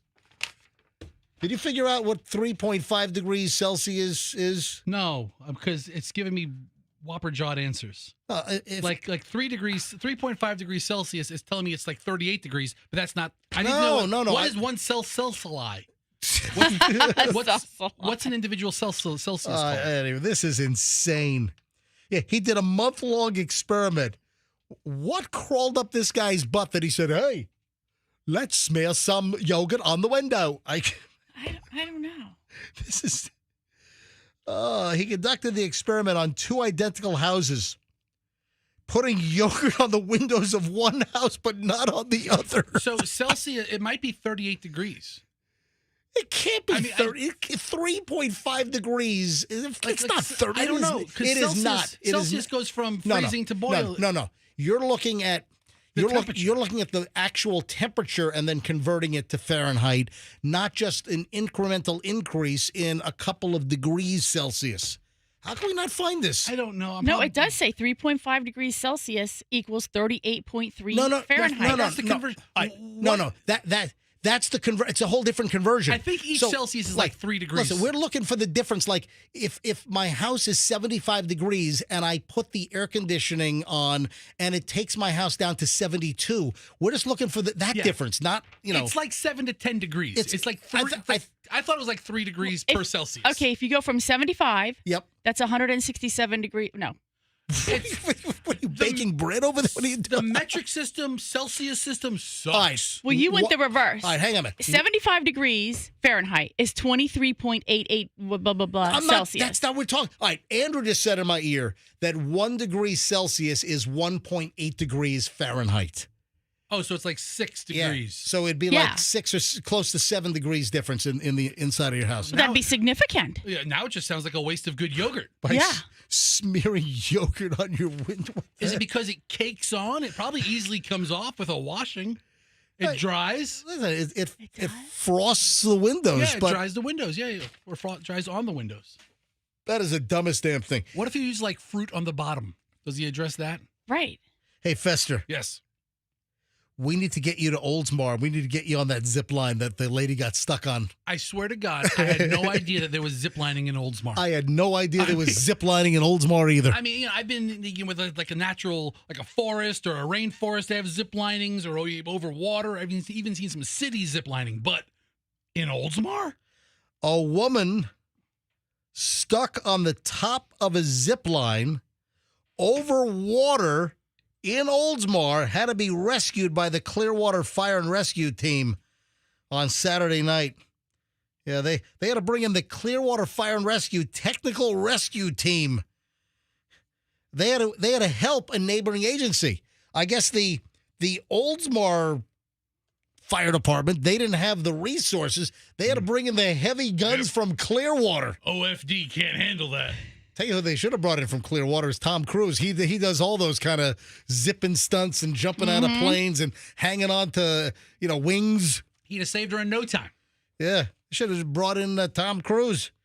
I had no idea there was ziplining in Oldsmar. Yeah. Over what body of water? Like the top of Tampa Bay? Mm-hmm. Yeah, where? You get a good view of where all the muck runs up in the bay. Did you find this? Where is it? Is it Empower Adventures Tampa Bay? Is that it? It's located. I typed in ziplining in Oldsmar. Yeah, that must be it. Business popped up. Looks like a great time. 423 Lafayette Boulevard, Oldsmar, Florida 34677. And they have like rope courses and apparently ziplining as well. Yeah, their phone number is 81344. They open at 9 o'clock. Maybe we should call them up. I wonder if there's a weight limit. If Fester wouldn't have gotten stuck, Fester would have snapped the freaking line. I would have. And then I would hit the water. Yeah, so this broke over the weekend that Oldsmar had to call in Clearwater Fire and Rescue to save this woman who was stuck. Here's from our news partner, ABC Action News. Clearwater Fire and Rescue Team rescued a person in Oldsmar on July 12th. That would have been, Saturday. after the individual got stuck on a zip line. Clearwater Fire Rescue technical rescue team members responded with neighboring fire agencies to Empowered Adventures Tampa Bay in Oldsmar for the high-angle rescue. It was reported that a person was stuck in the air on a zip line over a body of water and could not be reached. Yeah, that body of water is called Tampa Bay. So is this the top end of Tampa Bay over like some swampy area? I don't know. That's where Oldsmar is. Oldsmar has a couple of piers that go out, I think, right? Yeah. The rescue team was explicitly added to the response by an on-scene commander because of the crew's technical rescue training and capabilities. Clearwater City officials said the crew was able to reach the individual, secure them to their ladder truck, and bring them back to dry land. So I guess they were lucky that they were able to get the truck to a point. What if the person was further out? Like really over the water. Oh, yeah. You don't see those big boom ladders on the back of boats. I guess they were close enough where they were able to have the fire truck ladder on the shore and then extend out to, because some of those ladder trucks, can't they get to like 10 stories or more? Wouldn't they have had to have if she was further out in the water, they would have had to put the truck on a barge. And then that would have been awesome. They would have brought in like a Coast Guard helicopter, and then they have to rappel off the side to bring her up or something. Oh, the Coast Guard has a station really close, right? Near the St. Pete Airport. Fester, listen, you got to get out there. We got to get you on the same zip line because you'll snap the line. So I went ziplining one time. No, you didn't. I did. Wait a minute, they allowed you. Well, did you exceed the weight limit? Yeah, by like 120 pounds. What? Yeah. They didn't weigh you? No. Remember? What the hell? You could have snapped the line. And you exceeded the weight limit by 120 pounds, and they didn't have a scale there to weigh you. No scale. No one eyeballed you to say, you know what, you might be a little heavy for this zip line. Well, I made a comment after I landed. I was like, wow, I'm really surprised that held up so well for me, right? I made a little joke, and the guy's like, well, it does have a 230-pound weight limit. And I'm like, you're 350? I'm like, all right. Oh, my God. All right, thanks. See you later. You could have taken their whole business down. I could have died right there on the spot. Where was this? It was, remember a couple of years ago, we took a family trip to Colorado. They had like a mountain zip line. Yeah. And it was run by a bunch of Colorado hillbillies. Where in Colorado? Do you remember? In a town called Buena Vista. Buena Vista. Oh, yeah. Which is way out kind of in rural Colorado. Yeah, I know I've heard of Buena Vista. We went down to like Colorado Springs and you turn west. There you go. Westward ho. All right. It is 7:41 at the MJ Morning Show. We have this is going to be like potentially a 2-part story because this could go either way. It involves, you know this noise, folks? Listen to this. It just sounds rattly. Now, if you're watching MJ TV, you know exactly what it is because you can see it. But if you're just listening to the radio right now, you know what that is? Once I say what it is, you'll say, oh, yeah. It's an old VHS tape. This is a T60 Scotch video cassette, a VHS cassette that I'm rattling right here. Okay. Old VHS. Michelle and Julian's new hobby is thrift shopping. Okay. I mean, like, how many times a week are you and Julian while he's on summer break? Hold on. Michelle says okay like she's surprised. She's like, okay. No, it's your hobby. Yeah. So I'm okay with it. You guys you're hitting, what's the one you like? Red, white, and blue. All right, so they're they're traveling to all locations. Like, we went to grab some lunch at the Nona Slice House on Friday. On the way to Nona Slice House, we had to stop at the red, white, and blue thrift store, actually out in like Oldsmar area. You know, on Tampa Road. You pass right by it. Yeah. You passed right by the Oldsmar zip line as well. What was that? What was that space? It's a freaking barn in there. Was that like an old supermarket or? I don't know. That's a huge space, the one on Tampa Road. In that plaza, Yeah. So I'm in there. Oh, Julian almost got into a fight with a guy. Oh my God. Oh my All gosh. right. Let me do the fight. Let me do the fight afterwards. This is Julian Julian almost threw down with a guy at the red, white, and blue thrift shop on Friday afternoon. All right, remind me about that in a second. First, though, so I was in Oldsmar with the family on Friday. Michelle and Julian have gone to the red, white, and blue thrift shop in Temple Terrace. That's their favorite location, by the way. Yesterday, they go to listen to this. They drove all the way out to Riverview to the red, white, and blue thrift shop in Riverview. Do you realize you guys were in there for 3 hours? Yeah. It was a good time. You guys are in the... MJ, these we need more crap to put in our house. It's not crap if somebody's using it. Yeah, I mean, if you're buying it and you don't have a purpose for it, Well, then it's crap. But if yeah. you have a need for it... Guess what they bought? They bought this VHS tape for $1.99. Really? Yes. So, all right, now here... What gives that place the right to charge $1.99 for a VHS? I don't know. Well, hold on. I mean- It's the story that you want to hear. So why am I holding this VHS tape from the red, white, and blue thrift store out in Riverview that Michelle and Julian saw and bought for $1.99 yesterday? Because it's not a movie per se that's commercially sold on VHS, or was back in the day. This has a homemade label on it that reads Paula's Shower, 3/8/97. So I'm holding this up to MJTV. Paula's Shower, 3/8/97. So March 8th of 1997. So is it a baby shower, or is Paula in the shower? Let me set this. Can I do the comedy over here? Yeah, it's pretty obvious. Don't spoil it. It's not. Because Julian picked it up and he was like, "What do you think is on this?" This could go one of two ways. Yeah. See, this is the radio timing and comedy I was trying to introduce. I say it, and you say, you know what? That's one of the two ways. Yeah. Well, I was trying to set it up in a comedic fashion. Because your son doesn't know what a baby shower is? So this, I don't think he does. This could go one of two ways. That's the joke. Paula's Shower, 3/8/97. Is this a baby shower, or is this video of Paula in the shower? All right, you know what? Oh, you were right. Oh, my God. I mean, that was so much funnier when you said it. Dude, you need to be medicated. No, it's no big deal. Everybody in their car is saying the same thing. It's either a baby shower or she's in the shower. We all get it. Is this some creepo, voyeuristic tape that someone video Paula in the... Paula! So funny when you said it. So, now, part two of this bit... I'm going to have to go whip out one of our old VHS machines because I have an old Sony Betamax that I've saved. I have a couple of old VHS machines. Oh, I think at the radio station we have, I think I saw on do we have the dump pile? You know how we have like a pile of stuff? Oh, it's not hooked up anymore. It's a plug. All right. But it has like the VHS attached to it. Yeah. Those like 14-inch TVs. Oh, you mean the TV with the VHS in the bottom? I think. I mean, I need a minute to look for it. Where is it? I thought I saw it like a couple of weeks ago on like the dump side, on the construction side.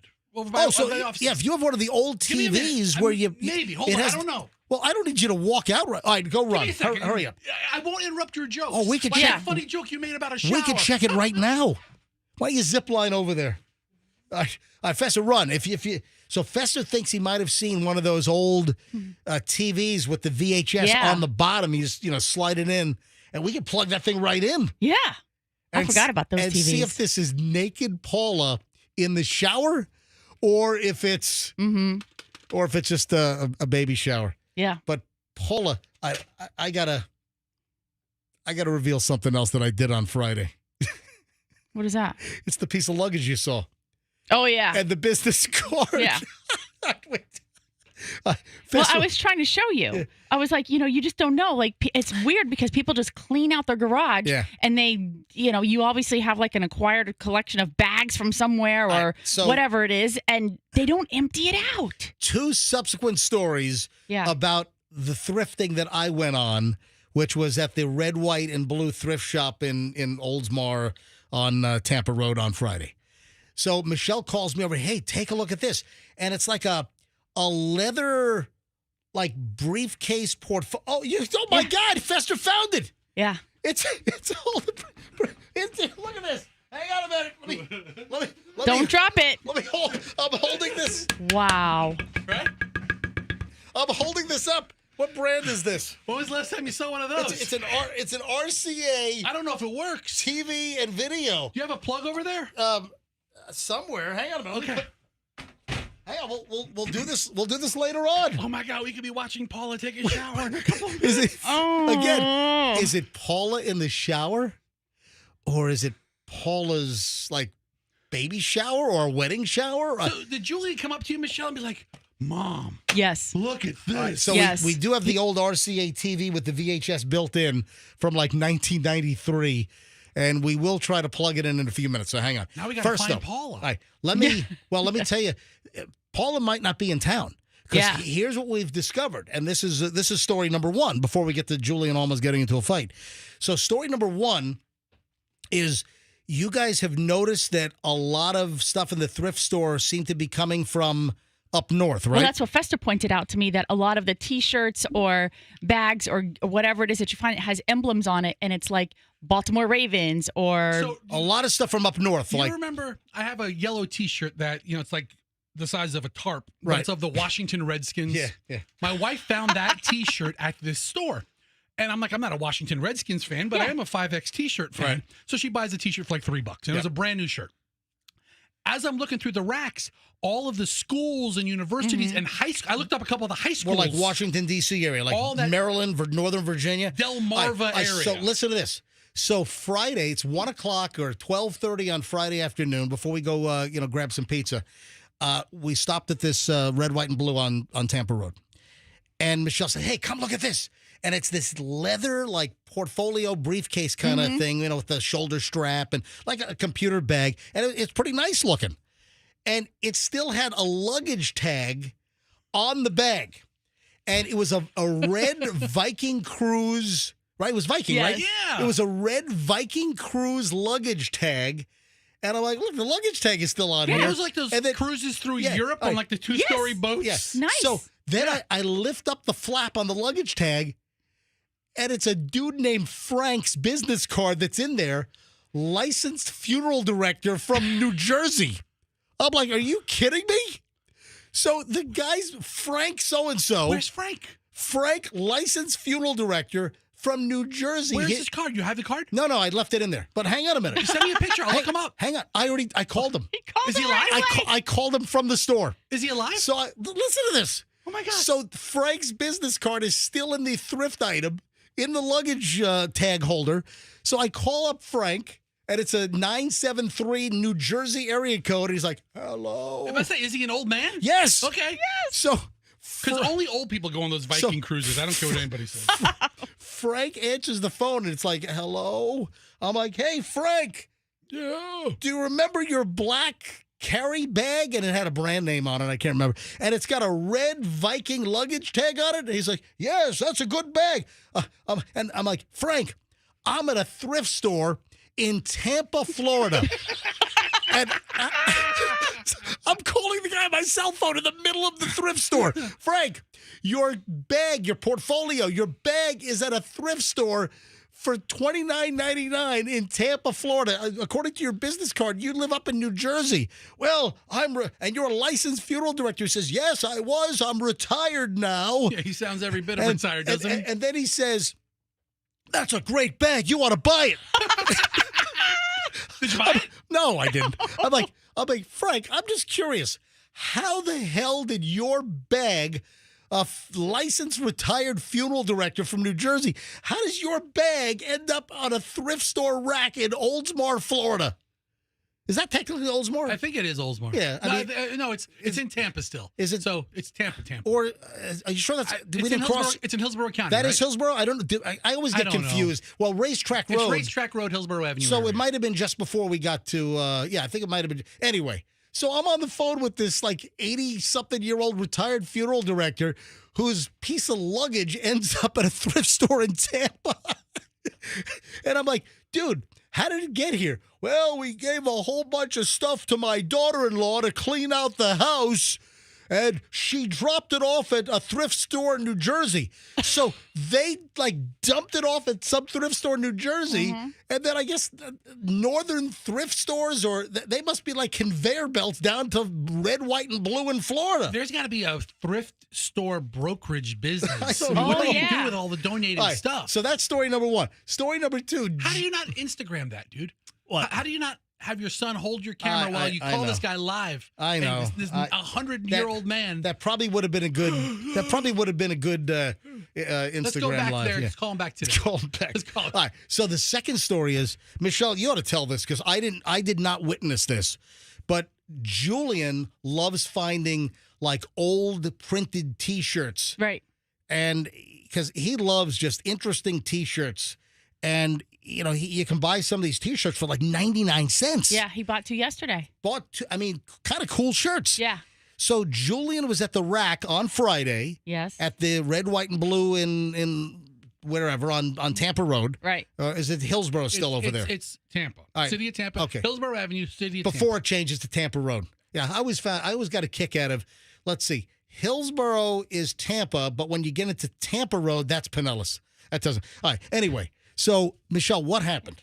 So we're going through the T-shirts, just flicking them one by one, going through. We started at one end of the aisle, and somebody's coming from the other end, and the guy got rude, and he pushed the T-shirts towards Julian so that he had an enormous amount of space to flick the T-shirt forward for himself.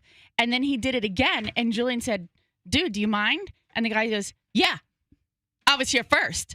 And Julian's like, you don't have to be such a dick about it, Sure. And the guy's like, "Really? You want some?" And Julian's kind of like, "Really, dude? What is going on here?" And it's this older guy with Did Julian want some?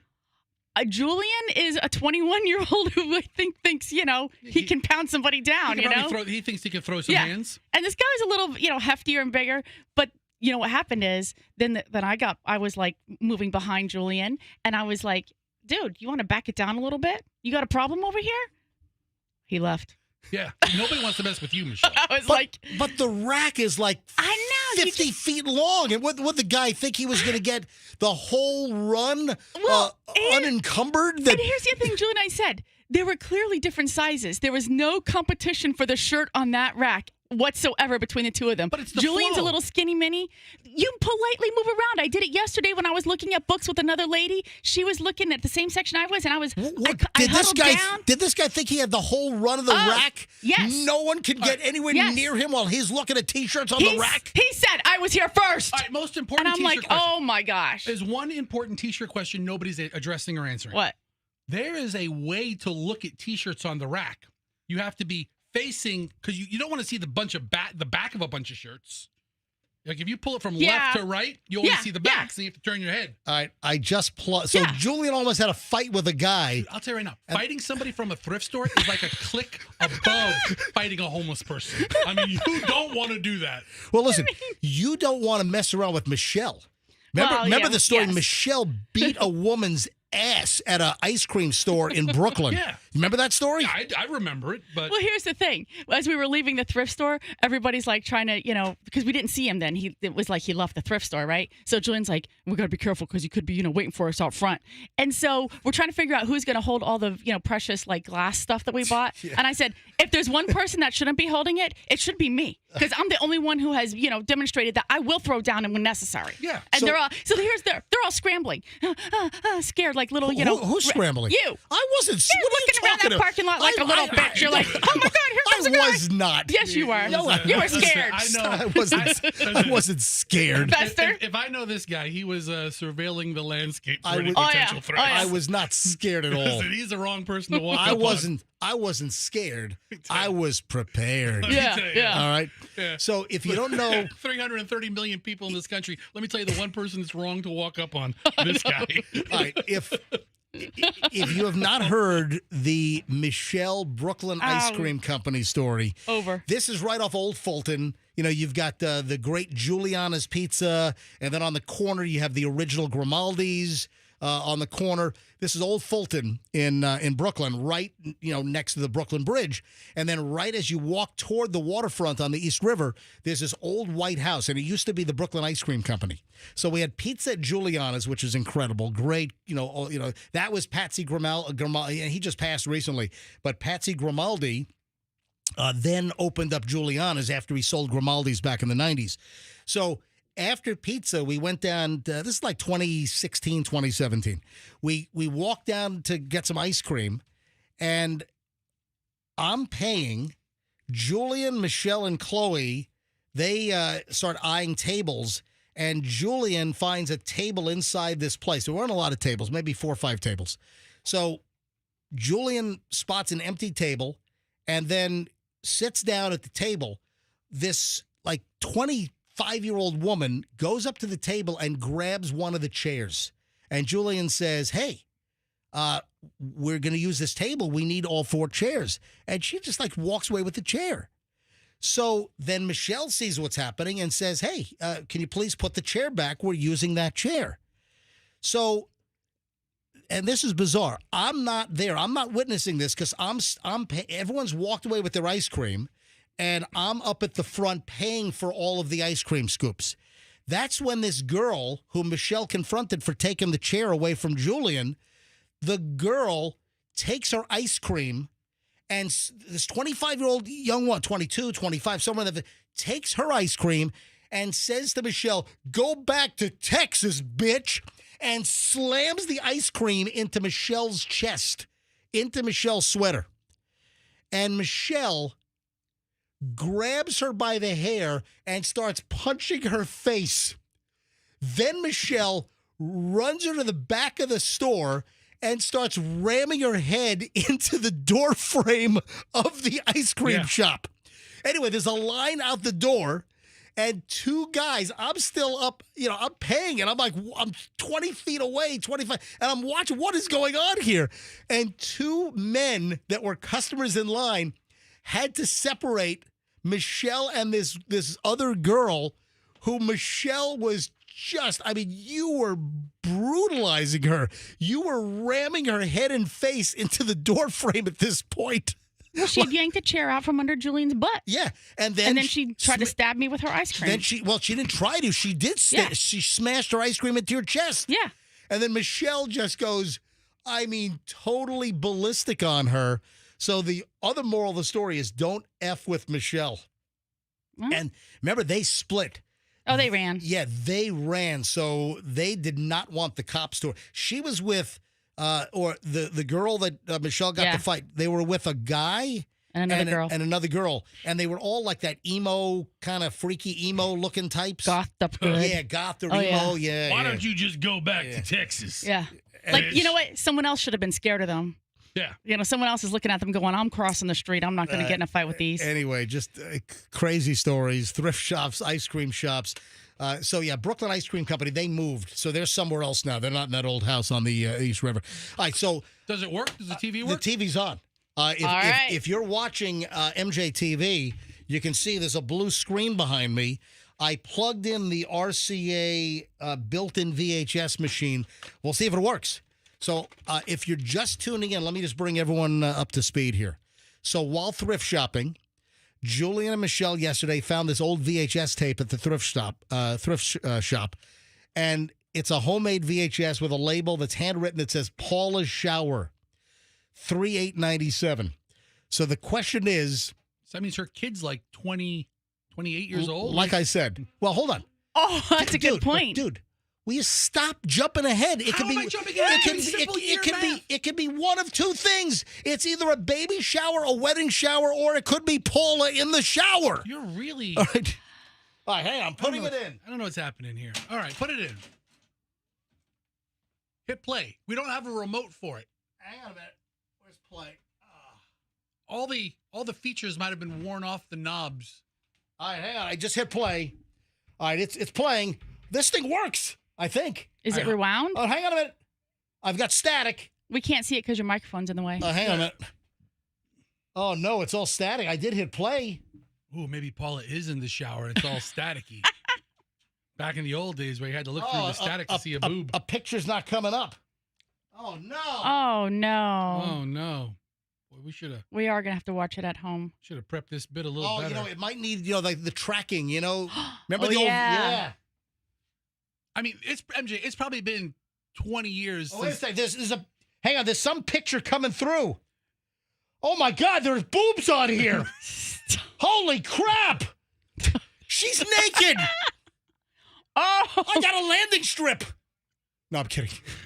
No, I can actually see through the static, but it does need to be adjusted, like the tracking on this old VHS, and it does look like no, there are people standing up with drinks. Oh man! Oh, it's not a naked video of Paula in the shower. Oh no! It's Paula's shower. Yeah, now you can see there's a baby. I'm seeing a baby being held. Is that the baby that the shower is for? Oh, it's outdoors. It's on someone's back deck with vinyl siding. Look at this. Seriously. All right. Oh my God. I am seeing. We're seeing some images pop through. Is the tape just janky, or is the video player? Why is it so rough? I don't know. It could be a combination of everything. So, all right. And I gotta tell you, man. Yeah, it's not naked Paula in the shower. Oh well. If you're in your car listening to the radio show right now, you have no idea how disappointed MJ looks on his face right now. He was hoping for the other so much. Oh man! All right. Let me share with you something bizarre that I read yesterday. It's coming in color. It's getting better. Yes, it is getting a little better. It's running behind me. All right, let me share with you something bizarre that I read yesterday. Let me first pose a question. How many coworkers do you think that you would have to bite at the office in order to get fired? You listen to the show, man, you're going to get the weirdest crap you've ever heard. How many coworkers do you need to bite? I'm going to shut this off because it's clearly distracting you. No, MJ, it's fascinating. Don't shut up. Look at the food. Look at the food display. Now it's coming clear. Yeah. Yeah. Now if put the volume up. Put the volume. We're going through all this trouble. You're not going to put the volume up to hear Paula's shower? You're not going to be able to hear it. I can't get the mic close enough. Anyway, so how many people do you think you need to bite at your office before they fire you? I would think under 10. What kind of office is first of all? Is it like, This is where it gets even better. It's apparently a big law office in New York. Ooh. So this was written on like a legal website called Above the Law. Michelle, you've heard of this. Yeah, I read all the time. Yeah, so we've gotten stories from this in the past. Website called Above the Law. An associate's naughty toddler impression gets her finally bounced from Big Law. So they're not naming the law firm; they're just calling it Big Law. Was it Kirkland and Ellis? I don't listen. Apparently it's some like huge law firm in New York, and this could be a firm with hundreds of lawyers or 1,000 lawyers. But the story is apparently an associate at the law firm bit like over a dozen people in the office before they finally fired the individual. Was it at Simpson, Thatcher, and Bartlett? Or was it at Paul, Weiss, Rifkind, Wharton, and Garrison? That one for sure. This is nuts. This is a story you're really going to chew on for a while. Summer associate who will refer to the New York firm as Big Law Biter. For some reason, anyway. What happened? She bit other people at work. You are not reading this incorrectly. A Big Law summer associate bit people at the firm with her teeth. I'm like, what? I want you to know we don't stand for that here at DeBellovis and Plimpton. These are all big New York City law firms, by the way. According to insiders at the firm, pretty much from the start of the summer, the Big Law Biter started chopping away at other employees at...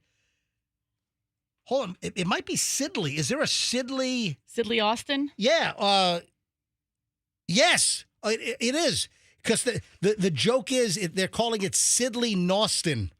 Gnawing on somebody. Yeah, GNAW. All right. So the law firm is mentioned. They're not mentioning the actual name of the associate. Why not? So according to insiders, this associate, this lawyer, started biting people at the Sidley Austin law firm What the hell?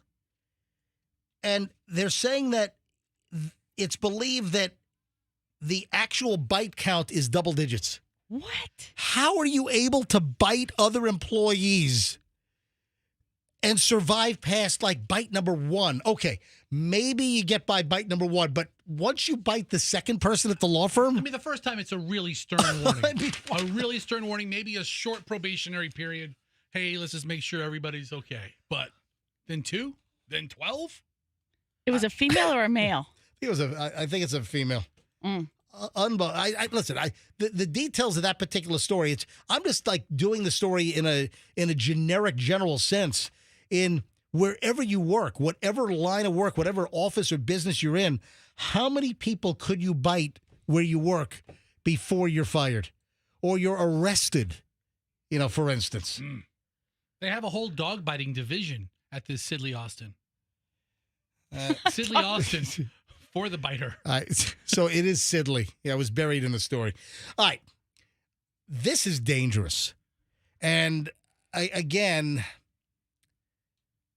trying to wean myself off of like all of these like reels on my Instagram that you end up like in a 15-minute doom scroll where you're just flicking up all these damn reels. So one of the ones I saw over the weekend, and sometimes they just pop up on your phone. It's just suggested for you. And one of these pranksters comes up, and this is an Instagram reel. I'm sure it's on TikTok as well. And the dude is one of those individuals that tries to blend in and then surprise people and scare them. So this guy is at a mall. Mm-hmm. He's inside a mall, and he's dressed as a plant. Oh, no. And he's inside. Imagine a large, like almost like a concrete-based, like planter. And it's like a decorative planter, and it's set up outside of this store. And he's dressed as like a shrub, and he's all like curled over, so it just looks like a rounded green shrub. And then as people walk by, he goes, "Bah!" and stands up. I mean, that's begging for a problem. It is. Because one of the guys he did it to was like 80 years old. It's all fun and games until cardiac arrest. Oh, no. All right, so I pulled some audio on this guy. You hear this? All right, so these are people that are going, "Ah!" He's like a plant in a planter, and then as they walk by, he jumps up, and suddenly it's this creepy green figure covered in leaves, and you can see it's like a humanoid form, but he's scaring the crap out of these people. And one of the guys, it's like the second or third one, the dude is like late 70s or 80, it looks like. Uh-huh. That's him right there. Hey, are you okay? You are not sorry. And you're lucky I didn't go. So he says, "Are you okay?" The dude is an elderly guy. You're going to give someone a freaking heart attack. Where did you say this happened? I don't know. It's somewhere in the U.S. It's some mall in the U.S. and it's like green. Fester might have found. I don't know because I typed in mall planter scare into Google and then videos. Oh, and here's one from Florida. Florida Bushman, Arkansas man goes viral. Who knows?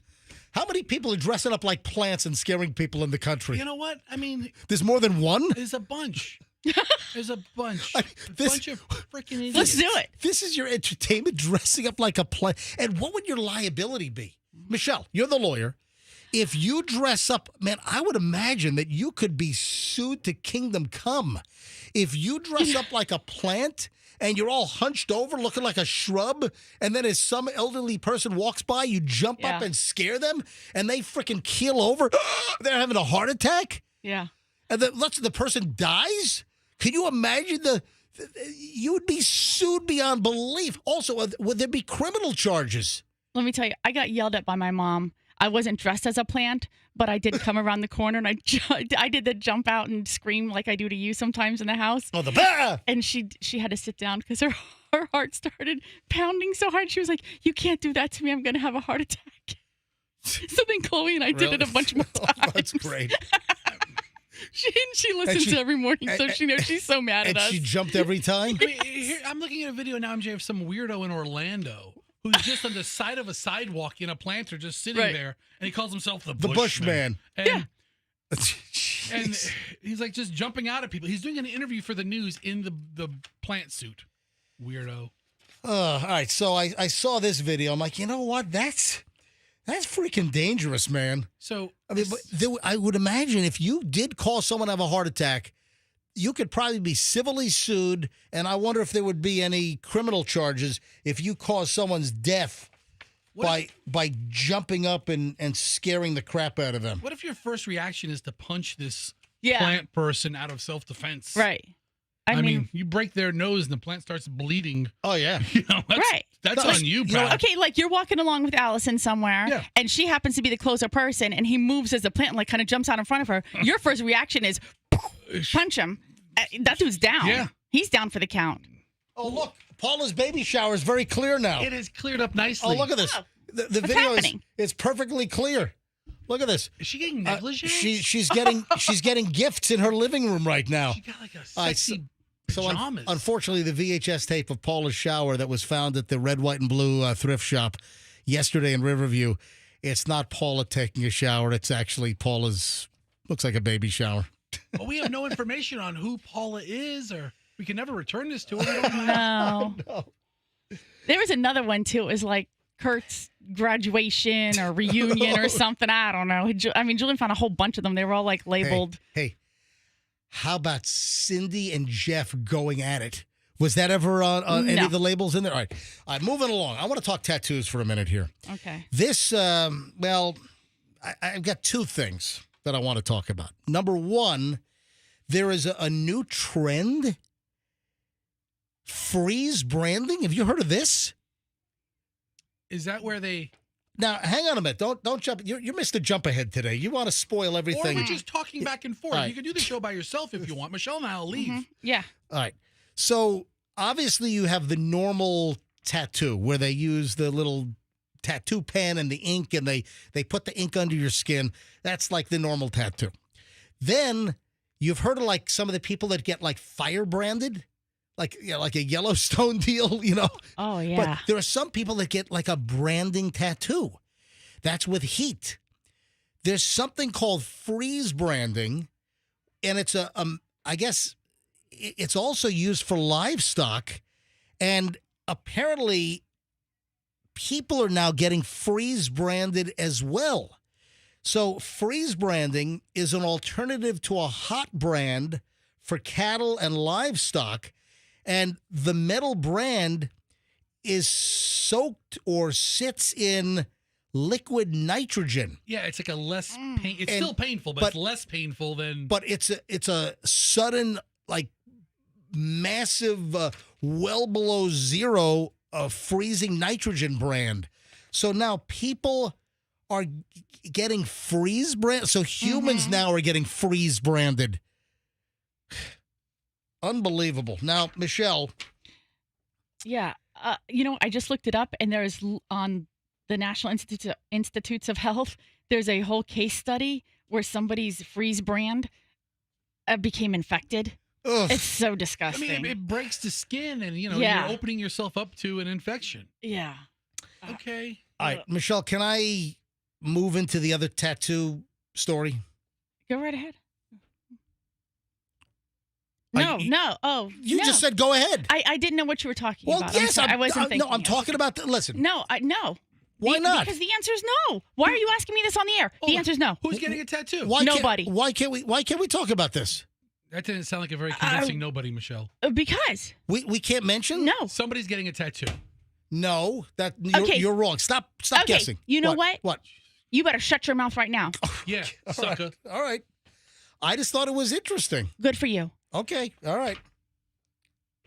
It's not me. It's not. It's none of us. Yeah. It's not. Is it one of the kids? No. It's somebody we know.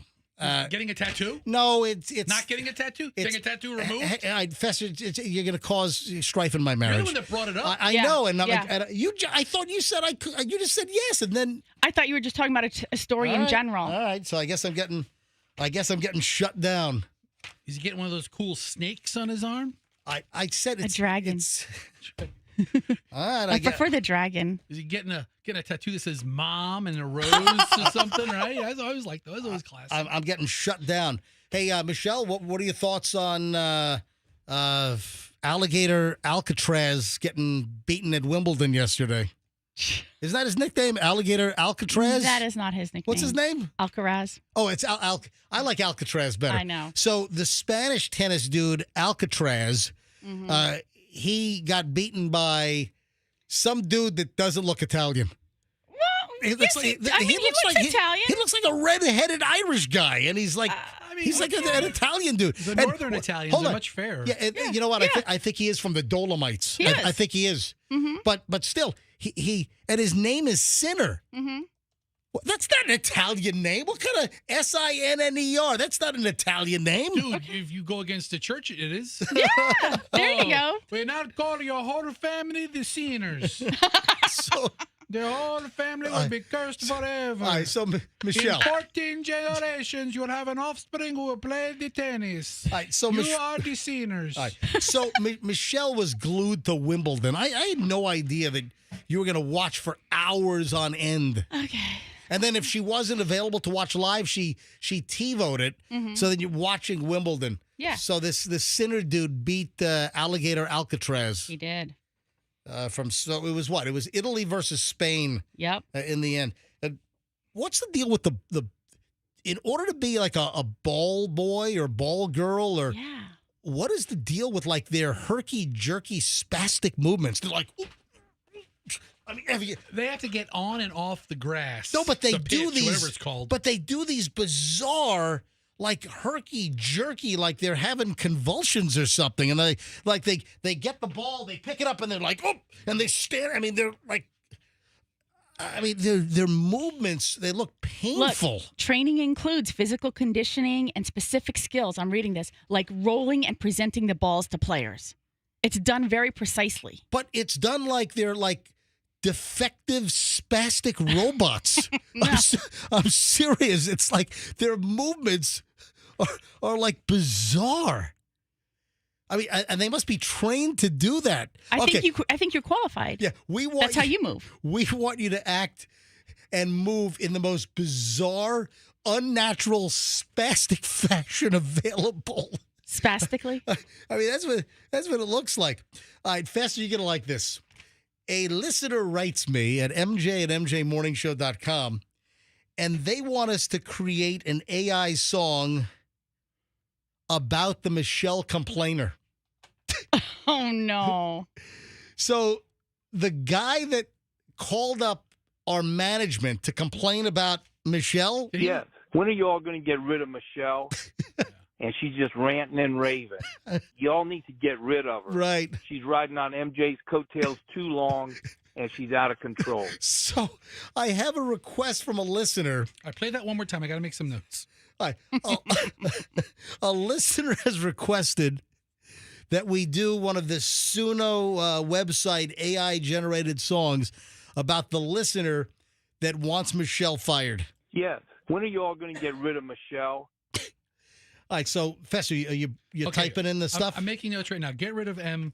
Why don't you type it in? Well, hold on. I'm making. I got. Listen. All right, so get There's rid of a Michelle. limited amount of space, so he's trying to make sure he puts the control. most important things. She's just ranting and raving. She's just ranting and raving. I got that right here. R Right. and R. All right.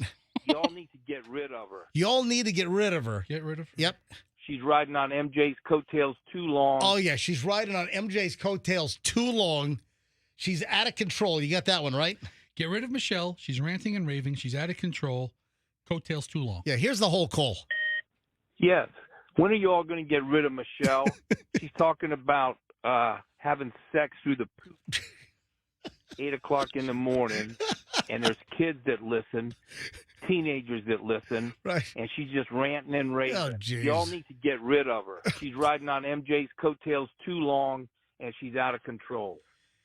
So this is a dude that called up the voicemail for programming, and our operations manager, Rick, got that. And I guess he was laughing hysterically when he got that. and he sends it to me. And, of course, we've gotten some mileage out of it. So now we have a listener that requested that we have an AI song generated with this fun that we're having with the AI song generation website about the listener that wants Michelle fired. So, Fess, are you typing stuff in? Yeah, I'm just trying to get this. Calls. No, you don't have to waste song about. Of course it's a song. Man who calls radio station to complain about host Michelle. About host. Named Michelle. Okay. Michelle. Then I'm going to do. The caller wants Michelle fired. They want her. Oh man, is your mic breaking up over there? I don't know. Yeah, I think it was fired. Yeah. Yeah. Get rid of her. Dude, your phone. I don't know. Your microphone is like crackling. Well, it's also very poor talent talking into the microphone, so it could be a combination. Hey, do you hear that? I don't know. I don't know that I hear it, but I'm not paying attention. No, there's something wrong with your mic all of a sudden.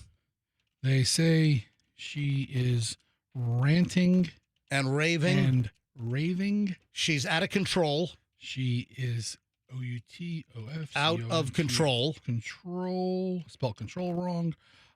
Hey, Fester, grab the other mic because this mic. I can't hear it. If you hear it, I'll believe you. Oh, that's weird. All right. This mic goes. No, stick with that mic. Now it went away. All right. No, I don't have that mic on. Stick with that mic. All right. This mic again. All right. All right. So are we ready to? No, hold on. I'm in the middle of typing. She's out of control. She's out of control. She is riding MJ's coattails. Oh yeah, riding MJ's coattails. MJ apostrophe S. She's riding MJ's coattails. Tails. Yep. I should put in here that's the MJ Morning Show so the song knows who you are. Oh yeah. Man calls the MJ Morning Show. Yeah. Man calls the MJ Morning Show to complain about MJ MORNING SHOW. To complain about host named Michelle. They want her. Fix your wording, man. You're going to screw up the whole damn song. Right. They want her fired. They want her fired. Yep. Get rid of her. But he wants her fired. Yeah. He wants her fired. He wants her fired. All right, folks, we're but 30 seconds away from generating the song. Take the off. I'm trying. He take the off. Okay. He wants do an S on the end of one. He wants her fired. AI knows what I mean. All right, gets rid of her. They say she is ranting and raving. She is out of control. He says. I'm taking out altogether and just says she's ranting and raving. I got to fix and. Okay. And then, you ready to generate? She is out of control and riding MJ's coattails. See, we take requests here at the MJ Morning Show. Are you generating? Hold on. Andrew, turn your microphone on, please. Mark says thank you. Who's Mark? He was the one who said he emailed you that. Did he call in? Did he just call in? All right. So why did you put him on the air? Dude, we're a radio show. Why wouldn't you put him on hold for me to talk to? Andrew's just having private conversations with listeners. He told me to say it in your ear. Yeah, well, you should have just put him on hold. Just say, hey, hang on. MJ will talk to you. Hey, Mark, call back. After we generate the song, Mark, call back and tell us what you think of the song. Create. All right, now we're creating the song. All right, Fester just hit the create button. It is creating right now. Oh, it's called Fire Michelle. Okay, so listen, something I learned about this Suno AI, they give you two versions of every song. Okay. Yeah. I didn't know this when we first started playing with it. So how do we know which version we want to play? We'll play the first one first and the second one second. We'll see how it goes. I think the lyrics are the same. Okay. But I don't. It's the genre. All right, here we go. This is version number 1, Fire Michelle. Michelle's friends make him face. She's raving, she's raging, she's out of control. Get her off the mic, she's digging a hole. He says he's riding MJ's coattails, oh so tight. But maybe she's the one, give the show its bite. Fire Michelle, he's screaming Fire Michelle. She's too loud, too proud, giving him hell. Fire Michelle, he's yelling Fire Michelle. But the show ain't the same without her, oh yeah.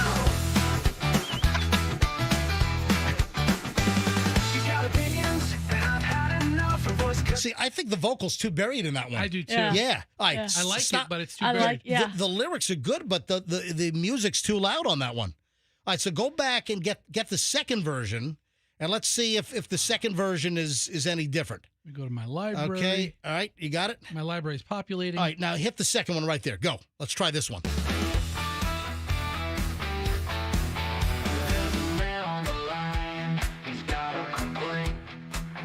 Michelle's rounds, they give her faint. She's raving, she's raging, she's out of control. Get her off the mic, she's digging a hole. He says she's rowdy and Jake's cocktails, oh so tight. But maybe she's the one giving the show its bite. Fire Michelle, he's screaming fire Michelle. She's too loud, too proud, giving her hell. Fire Michelle, he's yelling fire Michelle. The show ain't the same without a rebel yell. It's great. She's got opinions, and I've had enough. Her voice cuts through, it's just too rough. He's dialing again, got the station on speed.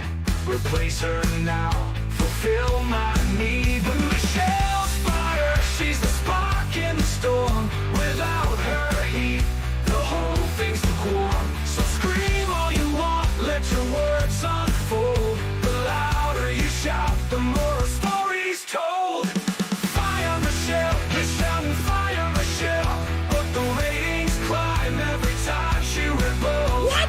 Fire Michelle, he's howling fire Michelle. Guess what, my friend? She's ringing the bell. How the hell did it know about the ratings? The freaking thing, did you hear what it said? It's AI, man. Oh, my God. It's listening to you. Listen, he's shouting fire Michelle, but the ratings climb every time she rebels. How the hell does it know that? Oh, it's unbelievable. So good. Yeah. So fun. All right, hey, Mark. Mark, who made the suggestion, is on line one. Mark, you're on the MJ Morning Show. Hi, Mark. Hey, good morning, MJ. You and I talk on Instagram, certified MJ, and email. I don't know if you remember me. Yeah, absolutely. I know that you DM me occasionally. What do you think of the song? Oh, it was awesome. That should be the #1 hit. Fire Michelle. No, that should be the opener for Morons in the Movies. There you go, Mark. That was a great suggestion, pal. Thank you. Yeah, no problem. We'll talk back and forth. Have a good one, man. All right, see you. See, I mean, thanks, Mark. Hey, when people email me, I respond back. When people direct message me on Instagram, I respond back.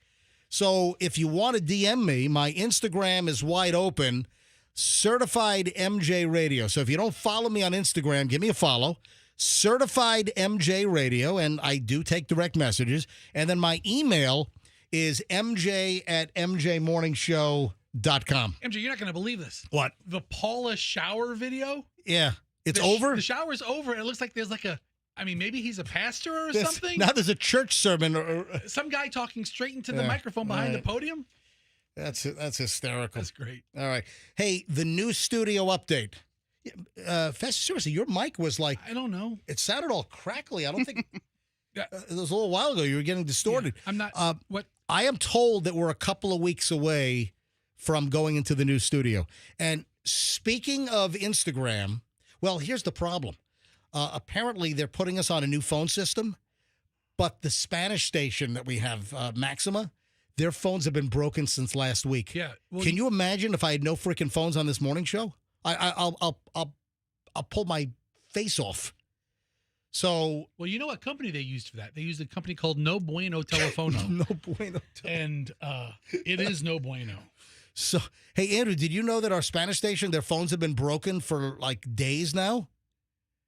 I mean, there's no way that I can go to the new studio with the new phone system if we can't have phones, or if the phone system is so shoddy that it could go out for days at a time. I can't do that. Or we just move into the new studio and just keep the old phone system. I don't know. Keep the old Tello system. They have an appointment later today with an NBT technician. Anyway. No Bueno Telephone. Here's why I'm bringing up the new studio. I'm bringing up the new studio because we did shoot an Instagram video. And if you go to my Instagram, Certified MJ Radio, you'll see the thumbnail on Certified MJ Radio. The thumbnail you're looking for is Michelle. sitting in front of a microphone. And it's a quick, 1 minute tour of the new studio that we're moving into. But the reason why I'm also bringing this up is I've had a whole bunch of people comment, why is Fester talking into the microphone like he's on the air, or that you can hear him through the microphone? I'm just taking the video with my cell phone, and people are noticing, why is Fester talking into the microphone like he's... Really? Like the microphone is hot. Yeah.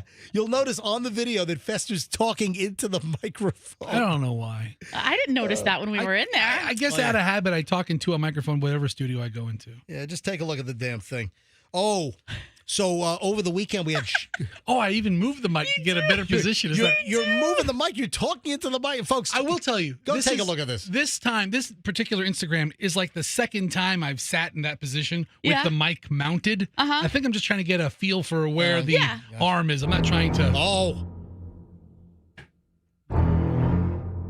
I did not make it. Somebody else did not make it also. Why don't you take your kids to Shark Con over the weekend at the fairgrounds, Fester? You want to know the real reason? Yeah. I didn't know what was going on. Hey, Andrew, did they advertise? Did we have spots on our station for Shark Con? In years past, the radio station has been a sponsor of Shark Con. I don't know. I don't know. I barely knew that Shark Con was going on.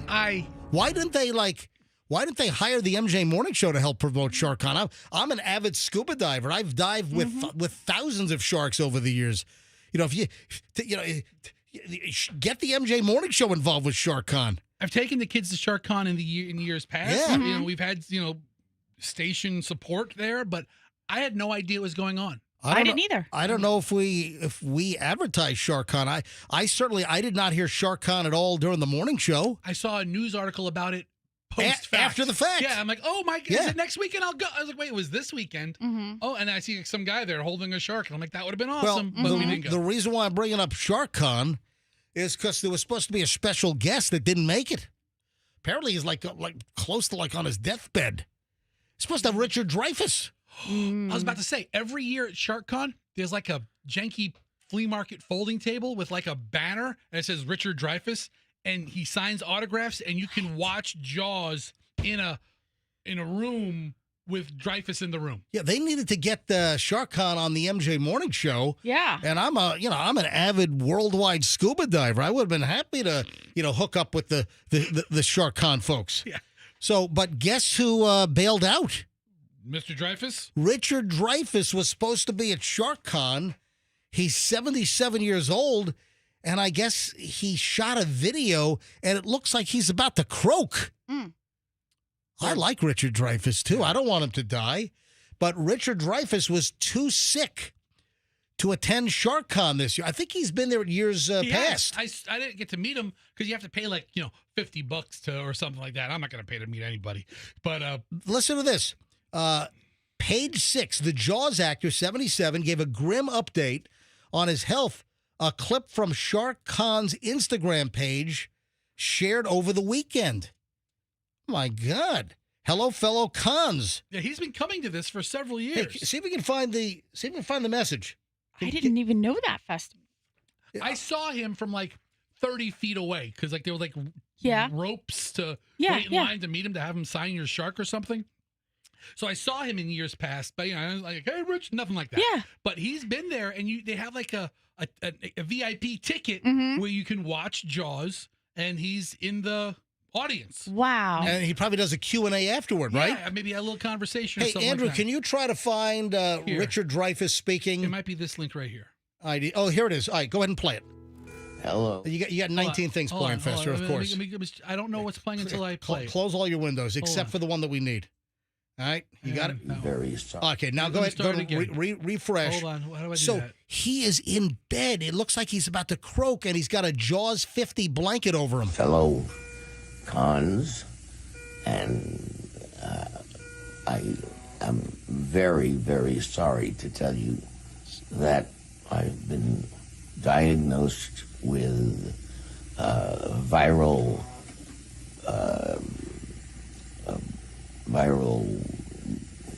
what is it? Bronchitis. been diagnosed with viral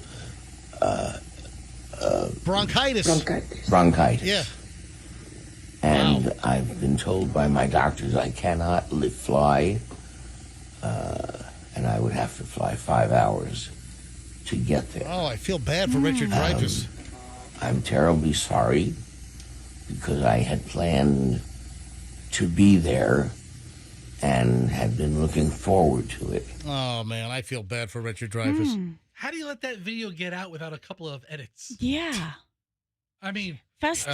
Listen, I'll tell you what, they're really selling that he's in bad shape, though. Either this guy is really sick or he is the finest actor. Right. You know, He is amazing. I think he's won an Academy Award or two, hasn't he?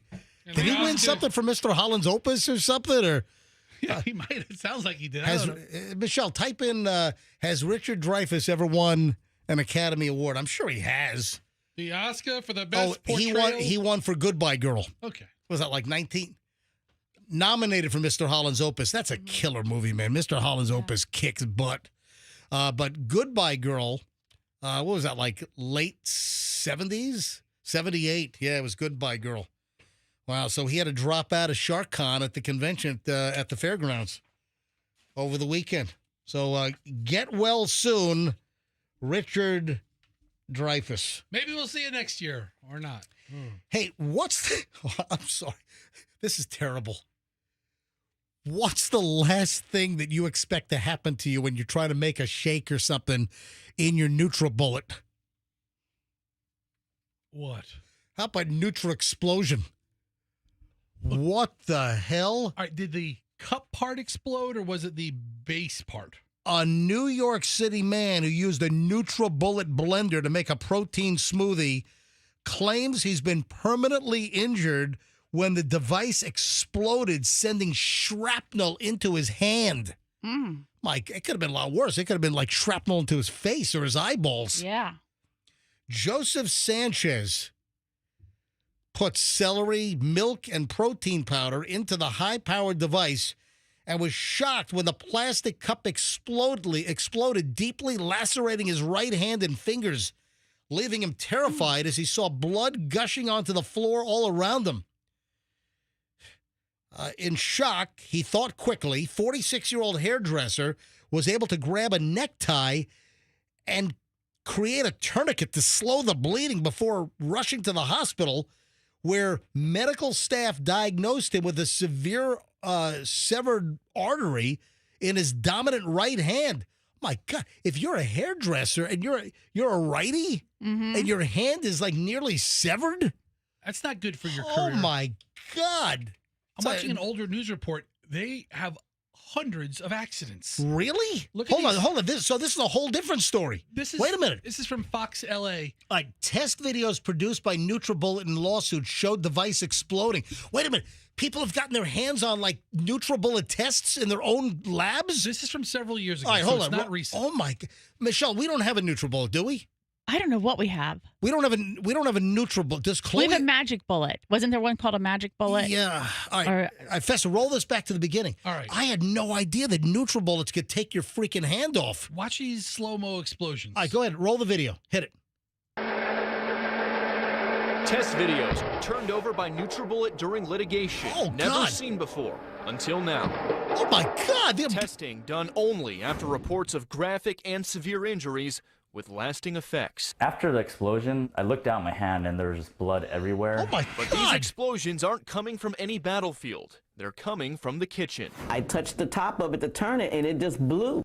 Allegedly caused by a product millions of Americans use every day. Introducing the NutriBullet.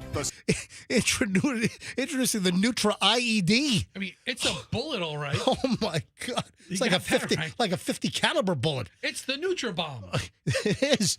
So this is from Fox 11 Los Angeles from 7 years ago. Mm-hmm. So this guy is suing NutriBullet, this New Yorker. It like nearly took his hand off. Superfood Nutrition Extractor. This is a horrifically dangerous product. It will cause damage. It sounds like it's a finger extractor. Apparently. Let me roll this back. By a product millions of Americans use every day. Introducing the NutriBullet, the superfood nutrition extractor. It's the superfood finger extractor is what it is. It's a horrifically dangerous product. It will cause damage. None of the customers knew that they were going to explode until it happened. It's been almost 6 months since Fox 11 first investigated allegations of exploding NutriBullets. This thing just chopped my hand to pieces pretty much. Oh my God. That's what I want in a smoothie. I want a device that chops my fingers to pieces. That hot liquid exploded onto me and created those nasty burns. At the time, NutriBullet was being sued by at least 14 people, all claiming their NutriBullets exploded during regular use, leaving them with severe cuts or burns. All right. Is this still on the market? Michelle, can you look up? I think it is. Can you still buy? Have they like redesigned it so it doesn't chop your hand and face off? It's the all-new NutriBullet now, not exploding. Yeah. Yeah, it's still out there. Yeah, it sounds like something. NutriBullet responded to Fox 11 by saying customer misuse of the product was likely to blame for any incidents. They denied responsibility for any injuries and filed motions to contest the allegations on the grounds they are irrelevant and improper. So what's happened? What a crap company. Hold on. This is an 8-minute piece that Fox 11 did in Los Angeles? Yeah, put your feet up. Play the whole thing. No, I'm not playing the whole thing. Yeah, fast forward like 3 minutes. See where it goes. Michelle, go make some popcorn. Yeah. Have a movie night. Hang on, I'll fast forward toward the end. Here we go. A smoothie, which is generally less than 1 minute. NutriBullet is dedicated to the safety of its customers and investigates allegations of injuries involving its products. You know what? We ought to go to the NutriBullet MAME phones. I mean, there's got to be one person out there. Have you been maimed by a NutriBullet? I had no idea that this was a thing where people have been seriously injured. Anybody? All right, the MAME lines are open now. Have you been maimed by a NutriBullet? You ever have one explode and luckily not take out an eye or a hand or a finger or a nad? Or for our purposes, if it did take out a nad. 800-990-1047. Let's hit the phones right now. 800-990-1047. If you have had any bad incident with a NutriBullet, I got to hear this, because when I saw the story over the weekend about a New York City man suing NutriBullet just trying to make a protein shake, and it like severely lacerated his hand as it exploded, sending shrapnel through his palm. I mean, this is insane. I'm looking at a website right now that files these types of complaints, and it says the exploding is likely the heat and pressure inside the canister that builds up when the 600-watt motor is engaged. Wow. And so when the pressure becomes too intense, the canister explodes. Like a bomb. Well, I mean, they ought to call it the AmpuBullet. You're supposed like to use amputation. You're supposed to use the NutriBullet, like the company says, for about a minute. Okay. But then you're supposed to start it up. But if you leave it running for I used it for 4 hours. I really wanted to puree my stuff. But did you so I had it going for 4 hours. I'm holding it down. All right. 4 hours might be a little long. But did you ever put something on the blender and then walk across the kitchen and before you know it, it's blending for like 2 or 3 minutes? No. Okay, fine. No, I've never done that. Sorry. I kind of stay with my blender. Do you? You don't need to. It's a pretty self-sufficient device. I kind of stay with the blender. I just don't use the blender very often. I mean, I'm not a big blender person either, but I can picture doing something else. We got a bunch of blenders. We got a Vitamixer. We got a Blend Tech. We got all kinds of stuff. But I have the little food processor. This law firm also files against food processing makers. But it's the one where you have to push it down to make it chop. Yeah. Wow, I had no idea. Any calls on this, Andrew? Anybody have a NutriBullet explode on them?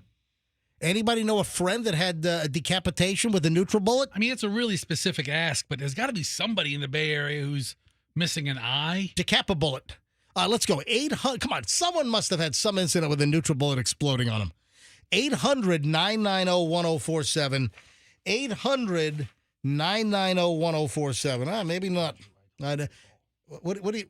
So somebody just sent me a text. Yeah. And it says, "Good morning, everyone. I just recently bought a NutriBullet on Prime Days for the Prime deal. Now they're afraid to use it." I wrote this person back quickly. I was like, "Hey, don't text me. Call in. Call us." So I sent the phone number. I said, "Tell Andrew I told you to call." So that's all. Call us. Call now. Call now. Call now for your NutriBullet. So I guess the product's still for sale. It was apparently on sale for Amazon Prime days. All right. So have they rectified? No. The neutral. I mean, I don't want someone that just bought a NutriBullet for Amazon Prime to end up wienerless. Now with extra bang, they made it a bigger explosion. It's the AmpuBullet. All right, call in. Oh. All right, so Michelle's all excited. I guess we're going to see Superman this week. It did great at the theater. Yeah. So, Michelle, do you know what day we're going to see? So, Julian saw Superman on Saturday with a friend down at, what's the St. Pete thing? The Sundial? The Sundial. Well, no, it's not. What do they call it now? I don't know. You know, the AMC in downtown St. Pete. The old Sundial. The old Baywalk, remember? Wasn't that the old Baywalk down there? I don't remember. Anyway, so Julian went to see Superman with a friend, like a early afternoon showing on Saturday. And Julian, who's critical, he's a film student. Julian said the movie was great. Yeah. Julian loved the movie. Oh, they're calling in. They're on hold. Yeah, it's the AMC Sundial. AMC Sundial. So tell them I'll be right there, Andrew. So Julian said, yeah, Superman was good. Remember the first review of Superman was terrible. Mm-hmm. And then the second review was good. It's like, who the hell do you believe?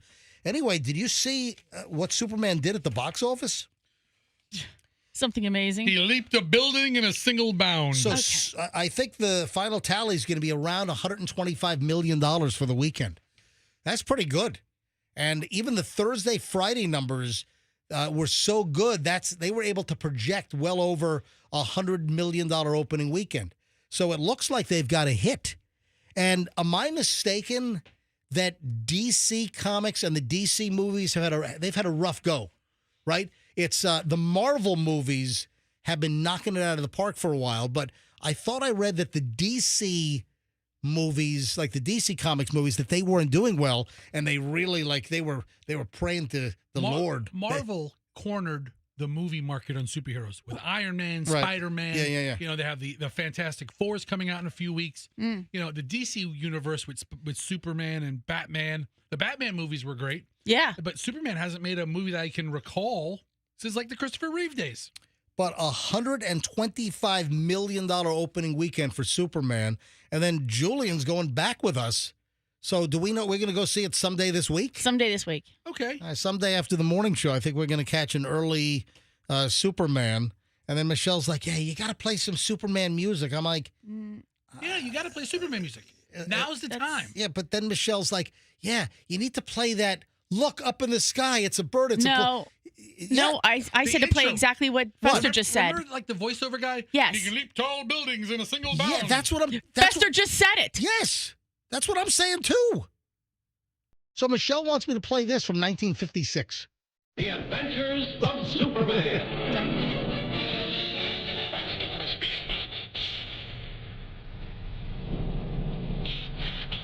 Right?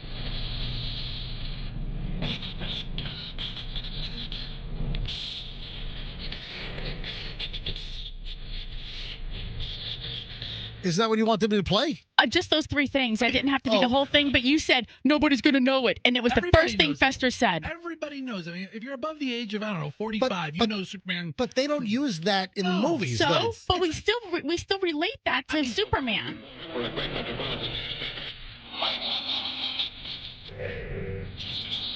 The American way. See, they don't use any of the old hokey stuff for the movies. If this was a 1970s game show theme, you'd play it left, right, and center, dude. Yeah, exactly. I don't have a problem with playing that. Okay, I like the old Adventures of Superman. You know, the black and white ones, and then, the color ones. Do we have the music from like the Christopher Reeve era? Oh, that's right.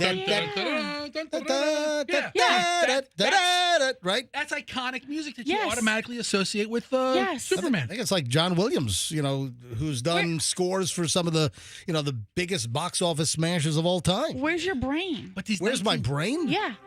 Here we go. This music, right? Yes. This is what you're talking about, right, Fester? All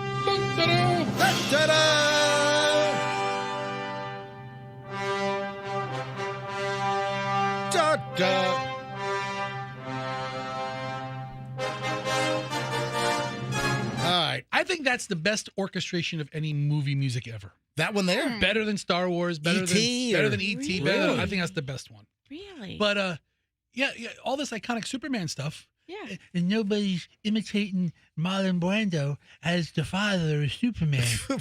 I'm going to put you in the Star Cruiser and ship you off to Earth. And you will live on, my son. You are loved by your parents.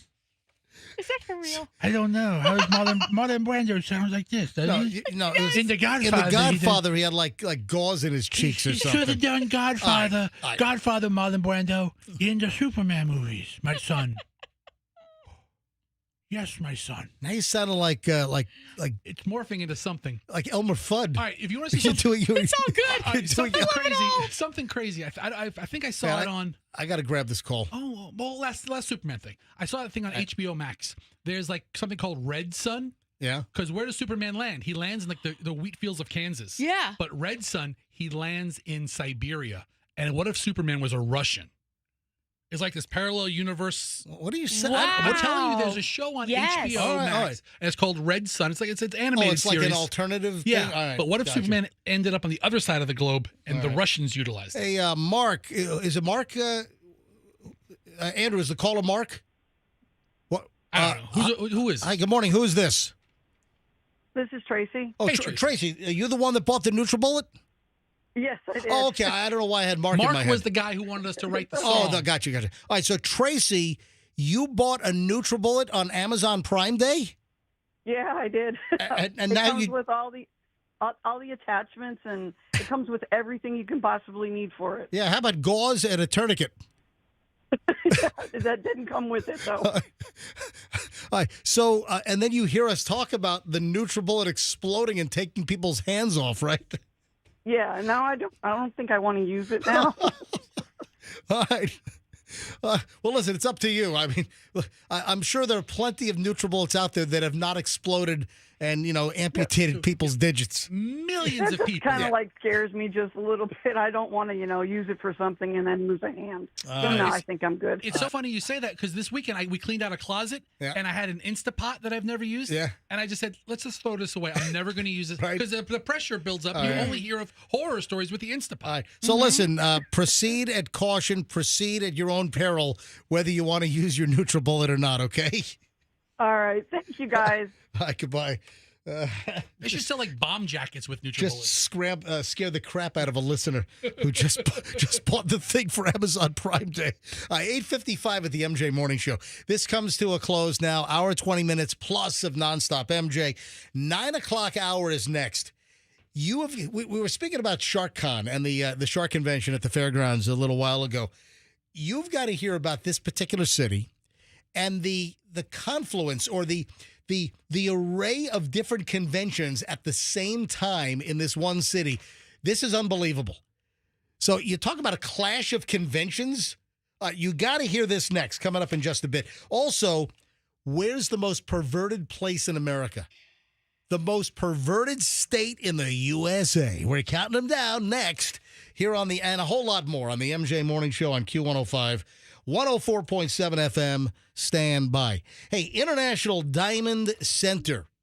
They are at the ready to help you with anything you need as far as jewelry goes. Let's talk about couples and engagements for just a moment here. When a couple walks into IDC, their eyes get massively big because there's a mind-blowing display of sparkling jewelry. We're talking thousands of choices when it comes to engagement rings, all the styles that she's seen online. Listen, you can't do an engagement without IDC, without International Diamond Center. The consultants at IDC are not operating on commission. They want to find you the perfect diamond, the perfect setting. They've got all the top designers locked up at IDC. See dozens and dozens and dozens and dozens of diamonds in an array of sizes and colors and shapes. I mean, everything that you can imagine is available. See the difference between a diamond that's properly cut and one that you might get at a corporate chain store. IDC, anything jewelry related, and especially diamonds and engagement rings. IDC, Tampa, Clearwater, Lakeland, Sarasota. Tell them that MJ sent you. My friends at Veterans Ford will take care of you like you wouldn't believe. I get commentary constantly from people that say, MJ, thank you for turning me on to Veterans Ford. You know, what I hear is that people say that when they deal with veterans, it's different than other car buying experiences that they've had in the past, where they feel like they walk out of the car dealership all slimed up, like they've got to go home and, take a shower or find like some kind of hazmat rinse-off place. When you go to Veterans Ford, they're going to treat you well. They're going to treat you like a family member. And if you go to Veterans Ford and you tell them you want the MJ deal, you will not get a better price on a new Ford car, truck, or SUV at any other Ford dealer in town. Veterans Ford, Line Bar, and the Veterans Expressway, when you want the ultimate Ford deal, you walk in and you tell Veterans Ford, I want the MJ deal. Veterans Ford at Line Bar and the VetX, tell them that MJ sent you. Traffic's on 858. Here's Shriner with the latest. MJ Morning Show back in a minute. Heavy volume on the Courtney Campbell Causeway west.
International Conference, they had the National Federation of the Blind Convention.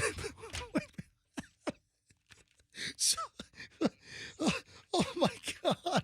So I wonder if any of the blind folks ended up in the swinger convention, Yeah. I mean, Not beneficial for them. I wonder if there are blind swingers. I mean, I saw this story. I don't generally go down the roster of various conventions in New Orleans, but I'm like, oh my God, you got the Blind Convention, an annual swinger convention called Naughty Nolans. the Naughty Nolans Swinger Convention.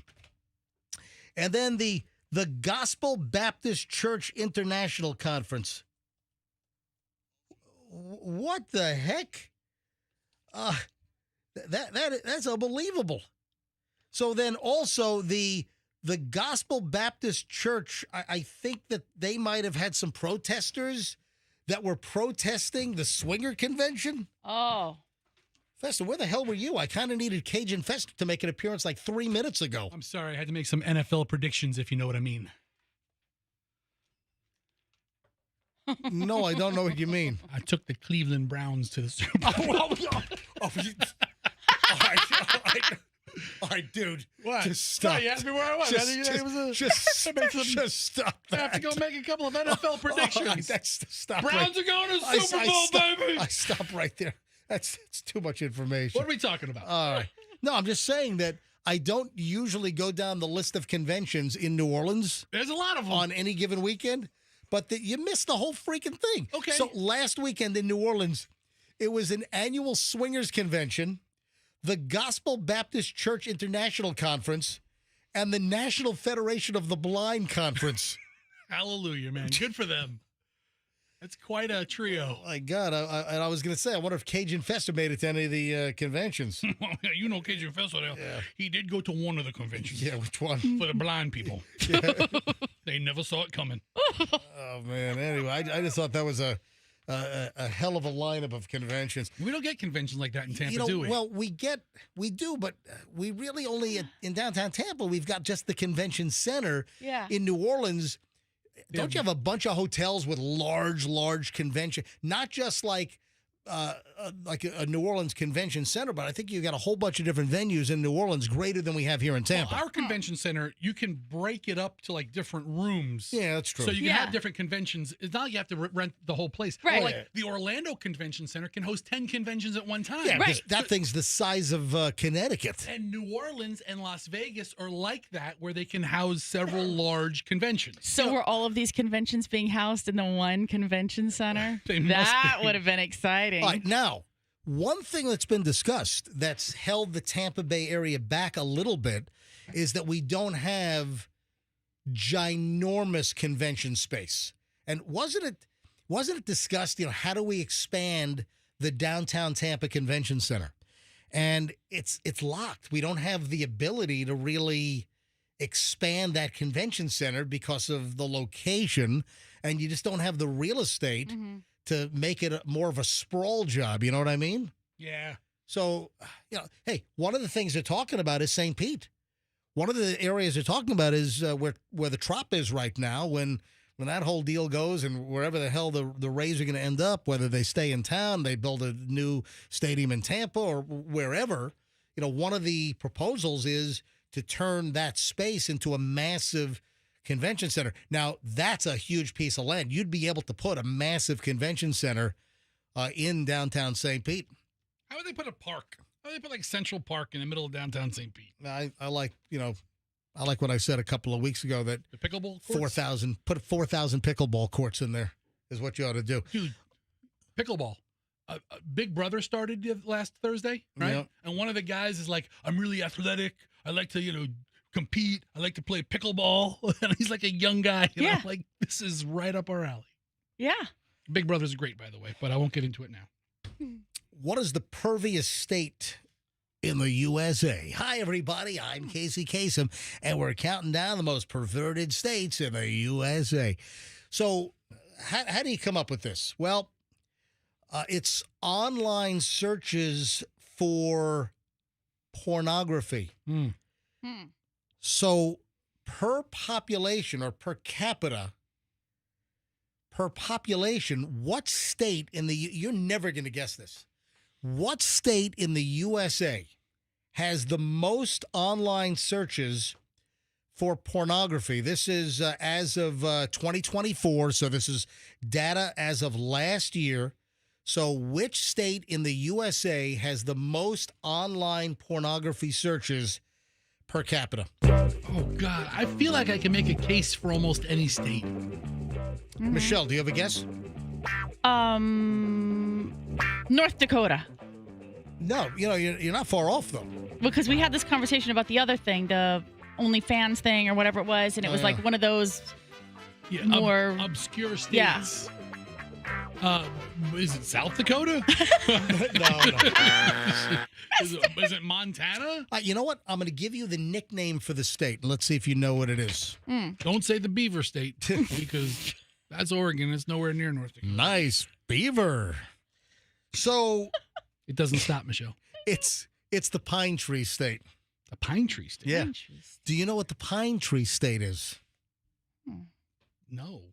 Wait. Let me think. What do you think? The Pine Tree State had the most pornography searches online per capita for 2024. I mean, North Dakota is near what? I mean, there's Montana. That's a big sky state. The Pine Tree State.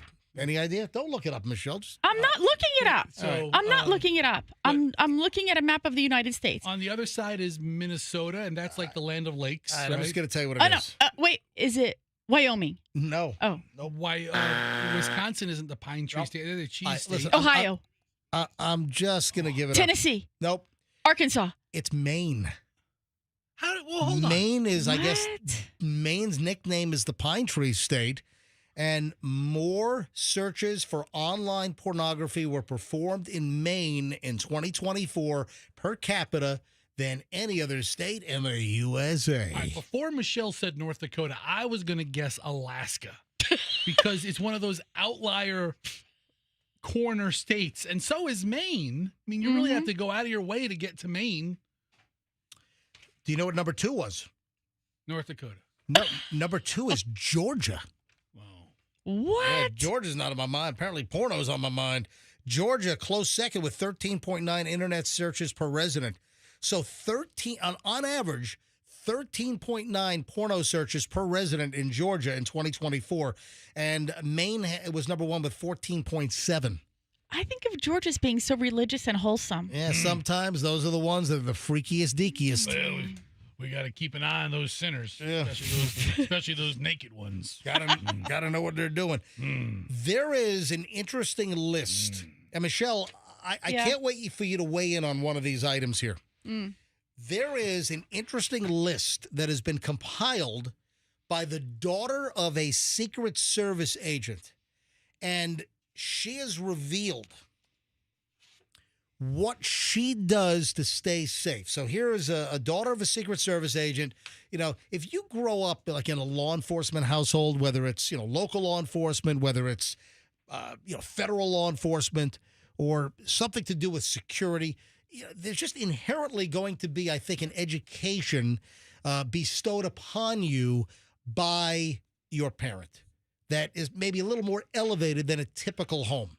Is she an influencer? Does she have like a following? Because I think I've seen like on my reels a daughter who interviewed her retired FBI father, and she would ask questions about safety. Father was Secret Service. Okay, but still. Okay, same idea. All right, the woman's name is Ashley Hicks, and Ashley Hicks is 36. Ashley Hicks's dad worked for the Secret Service for 25 years, retired during the Obama administration. And she has a list of things that she'll never do in order to stay safe. And I thought this was a great list, and I want to see if Michelle chimes in on any of this. What, is smuggling foreign nationals on the list? She says that her dad never wanted to scare her, but wants people and wanted her to be aware of her surroundings to stay safe. So these are things that Ashley Hicks will never do. Number 1. Have her back to the door of a restaurant or a public space. Michelle? You take care of that. Or would you like to comment on that? Oh, well, that's what you do, so I don't have to worry about it. Yeah. So why don't you describe? When we go to sit down in a restaurant, if we somehow, me or one of the kids, if we take the wrong seat, you're always like, nope, I can't have my back to the entryway or whatever. I've always done done us this. rotate. It's like musical chairs. Yeah, before I ever even saw this, how long have I been doing that? Since I've known you. Yeah. I mean, this goes back. I've known Michelle since 1987, so I've known Michelle for 38 years almost. Yeah. I think I've known you for just over 38 years now. Yeah. You've always wanted to be able to see. Yeah. I have always been like this. I never want my back facing the door at a restaurant or a public place. I always want to see what's coming in. And that's number one on her list. Never have your back to the door of a restaurant / public space. Number two. Fester, what are you shaking your head at? No, my wife is the same way. She always wants to be facing the door because it's a better view. Like we sat in like a corner of a restaurant. She's like, I don't like this view. Yeah. I want to switch. But that's every time she gets the better view seat. So do you switch with her? Fester's wife doesn't sound like that. Oh, she does not. She doesn't sound like she's in the Californians. She sounds just like that. Yeah. No, honey, she does. when we get to the restaurant, we'll take the 101 to the 405 to the 10. Allison, and she always wants this. She goes, I want the better seat. I want the view. I want to look around. I'm like, ugh. All right, She looks next. at her phone the whole stinking meal. Next. So Ashley Hicks will never put her kids' names on their backpacks. Yeah. Number 3. She will never turn her back when buckling her kid into a car seat. So then how the hell does she do it? She can do it behind her back? Well, there, it goes into a little more detail. I was always mindful of that because you know what we had discussed before, like you get distracted taking care of the kids and that's how, you can get carjacked. So, once the kid can learn how to do it themselves, that's a no-brainer. And then also you have those seats that clip in, but I was always like looking around. I was not like looking in the car. I would make sure that I was still kind of like out of the car. You get a feel for what you can do. So that's something you never want to do. You never want to lose situational awareness in a parking lot. You got to be aware of your surroundings. The old saying, keep your head on a swivel. You just don't want to get so distracted that you just completely lose track of what's going on around you because that's when crap can happen. So next, she'll never let a stranger come to her home. For example, if you're doing a Facebook marketplace deal or something, never, ever let a stranger come to your home. If you're doing a Facebook marketplace, exchange, or if you're buying something on eBay and you're doing a local pickup or whatever. Yeah. Always do it in a very public place and preferably do it at a police station or a fire station is what she points out. And we've mentioned that numerous times. There's just a lot of common sense. Yeah. Do we really need a Secret Service father to give us this information? Then these are things that she will do. So that was a list of things she'll never do. These are things that she will do and emphasizes that others ought to follow her. Hitchhike? Is have a security system or buy stickers to make it look like you have one if you can't afford it. All right. It's amazing President Obama stayed safe with this crackpot advice. It just seems pretty logical. Yeah. I mean, when are snipers in the trees going to pop up? I mean, I want to hear some really good stuff. Put stickers on your house so they think you have an alarm. So also make sure that your kids know their names, addresses by heart when they're old enough. Yeah. Always prepare for the worst case scenario and then also park under a street lamp. What? If you're out late at night. I like to park in the dark. I want to be completely surprised when I'm mugged. I mean, park down a dark alley. These are things I've known since I was, 16. I mean, a lot of this stuff does seem pretty basic. Yeah. I mean, my dad was a butcher and he told me the same thing. I mean, come on, it's not that, Secret Service agent. I mean, it's not like he's saying wear Kevlar to the gym. Give me something good, agent. I would need to know first if I need to wear some Kevlar to the gym. I want you to listen to this. Okay. Listen to this audio bite and tell me what you glean from this. Russia has a brick solution for reckless drivers. In Russia, when you cross the road, you'll find bricks lying around. You're supposed to pick one up and carry it while crossing. Why? Because if a driver ignores traffic rules and makes it hard for you to cross safely, you can use that brick to smash their car. And once you've crossed, you have to put the brick back on the other side. What the hell is this? Is that true? Well, it doesn't appear. It's not AI generated. I don't know. Maybe the voiceover that sounds like guy. An AI voiceover. Yeah, but it might be an AI generated voice, but the video did not look AI generated. And so Also, I think the signs might have been in English, which I don't think that really occurs in Russia very often. But the premise of the video, and this popped up in my feed over the weekend, and it has a road with a crosswalk, and on each side of the crosswalk, it had like a pole and a basket. In Russia, before crossing the road, you'll find bricks that you need to carry in your hand. Listen. If someone doesn't follow the rules and makes it hard for you to cross, you can use the brick to hit their car. The special thing is, after crossing, you have to put the brick back on the other side so others can use it too. All right, now, does that sign appear to be in English? It just appeared to be a little weird there. It looked like the sign might have been in English. Yeah. So, the eyes, I see. Yeah, it's reversed. Is this a gag for some TV show? So the premise, and that's what you got to be careful. You got to be careful of all this crap that's circulating on social media, all this viral video crap that pops up, and people take this stuff at face value when a lot of this, it's repurposed. You have a lot of junk that is being like, they'll take video and then they'll add a new voiceover to it, completely changing what it is, where it came from. So what they're suggesting here... Nothing about this looks Russian. Yeah, exactly. Yeah, nothing... You're 100% right. Plus, the sign's in freaking English, I think. So... Young Russian women don't dress like this person. So the premise is that you have a road and you've got a white, crosswalk, and then on each side, on the sidewalk, on each side of the crosswalk, there's like a pole and a basket with bricks in it. And they're trying to suggest that in Russia, which I don't believe for a second that it's Russia, that they have this. So if a car like blows through the crosswalk and almost hits you, that you take a brick from one side as you're walking, and if they try to blow through the crosswalk, that you throw the brick at the car. But you hold it up as you're crossing the street to let them know you have a weapon. And then on the side of the brick, it has stop, S-T-O-P, printed on the side of the brick. So you're supposed to hold the brick up. And Andrew is now saying that the original video might have come from Grandview Island.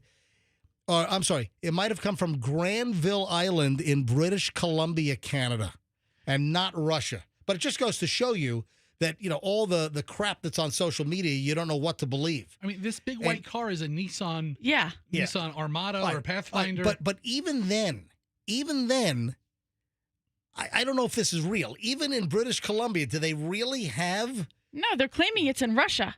Yeah. No, I think they set it up. I think they put a little basket there because the brick doesn't even look very heavy at all. Yeah, are they real bricks or are they like phony, like rubber bricks I think they're phony, like foam bricks. Foam bricks, Look at this janky sign. Yeah. It's not even straight. They put a sign up, they put a basket up, and they're making social content. Yeah. They go back and forth 2 or 3 times, they get their video, and they leave. So Andrew, our producer, is saying that it might have been an April Fool's joke. And again, exactly what I said.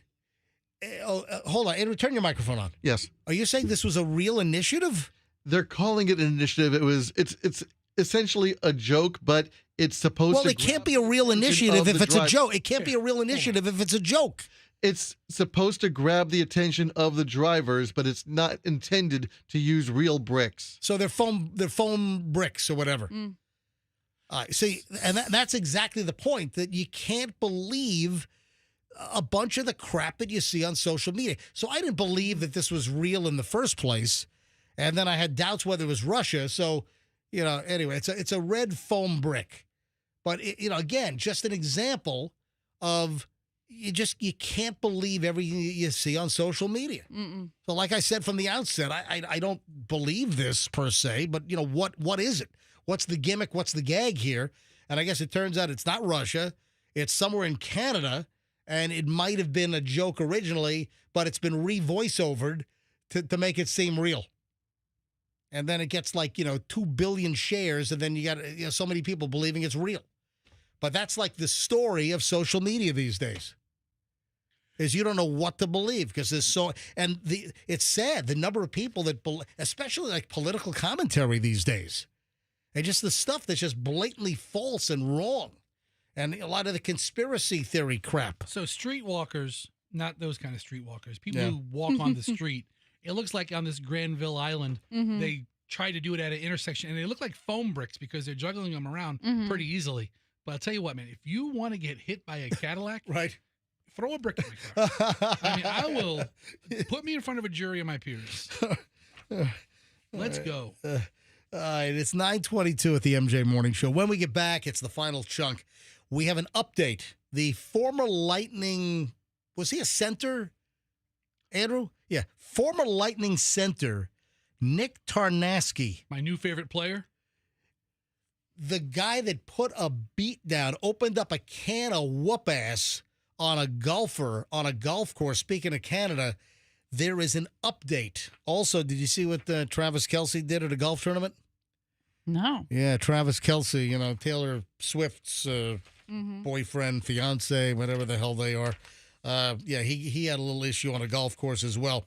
So hold on. Oh, Michelle, I have a question about bathing suit try-ons at stores for women. All right? So hold on. I got that coming up in just a bit. Some celebrity. I'm looking at my pile. There's a lot of stuff we need to cram into the final chunk. The final segment, MJ Morning Show, is next here on a Monday on Q105, 104.7 FM, so stand by. When your air conditioning goes on the blink, just get on the phone right away to Plan B Air Conditioning, and they'll be happy to get out there fast. We had a good friend of ours that hit me up late on a Friday night, and they had an air conditioning problem. So it was like Friday night, it's kind of late. It's like, hey, I need help. Can you hook me up with Plan B Air Conditioning? And sure enough, Plan B was out there first thing Saturday morning. So late Friday, friend of ours had an air conditioning problem. The air conditioner was blowing hot air when it needed to blow cold air because it's 93 degrees outside. And this was Friday night. Saturday morning, boom, first thing, Plan B Air Conditioning is out there and fixed the unit, and they're thrilled. If you have any air conditioning problem, folks, the people to call are Plan B Air Conditioning. What's your plan? Tell you right now, it's Plan B. Go to the website, planbairconditioning.com, or remember the phone number. It's very easy. It's 813-PLAN-BAC. 813-PLAN-BAC. It's going to happen. Let's face it. Your air conditioner is not going to run forever, trouble-free. You're going to have a problem. At some point, it's a foregone conclusion. And when you do have an air conditioning issue, call a company you can trust. Call a very fair company. They're not going to try to sell you a new unit when they can fix the current unit for a fraction of the price. That's why you want Plan B Air Conditioning. You mentioned me, MJ, get 10% off. Simple as that. Hey, Plan B Air Conditioning. I heard about you on the MJ Morning Show. Can I get my 10% off? Absolutely. Air conditioning woes, it's planbairconditioning.com, and tell them MJ sent you. Final check on traffic this morning, 9:25, Shriners on. MJ Morning Show back in a minute.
Yeah, 9:31 MJ Morning Show, MJ Fester, Michelle, and we have an update to the former NHL player beatdown on a golf course. Speaking of Canada, this did happen in Alberta, Canada, but the reason why we're doing the story is the NHL player that beat the crap out of another golfer.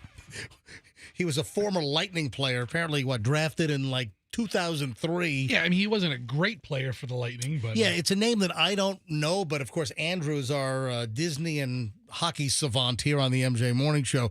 And the dude's name, Nick Tarnasky. Did they call him Tarnasty by any chance? Was that his nickname?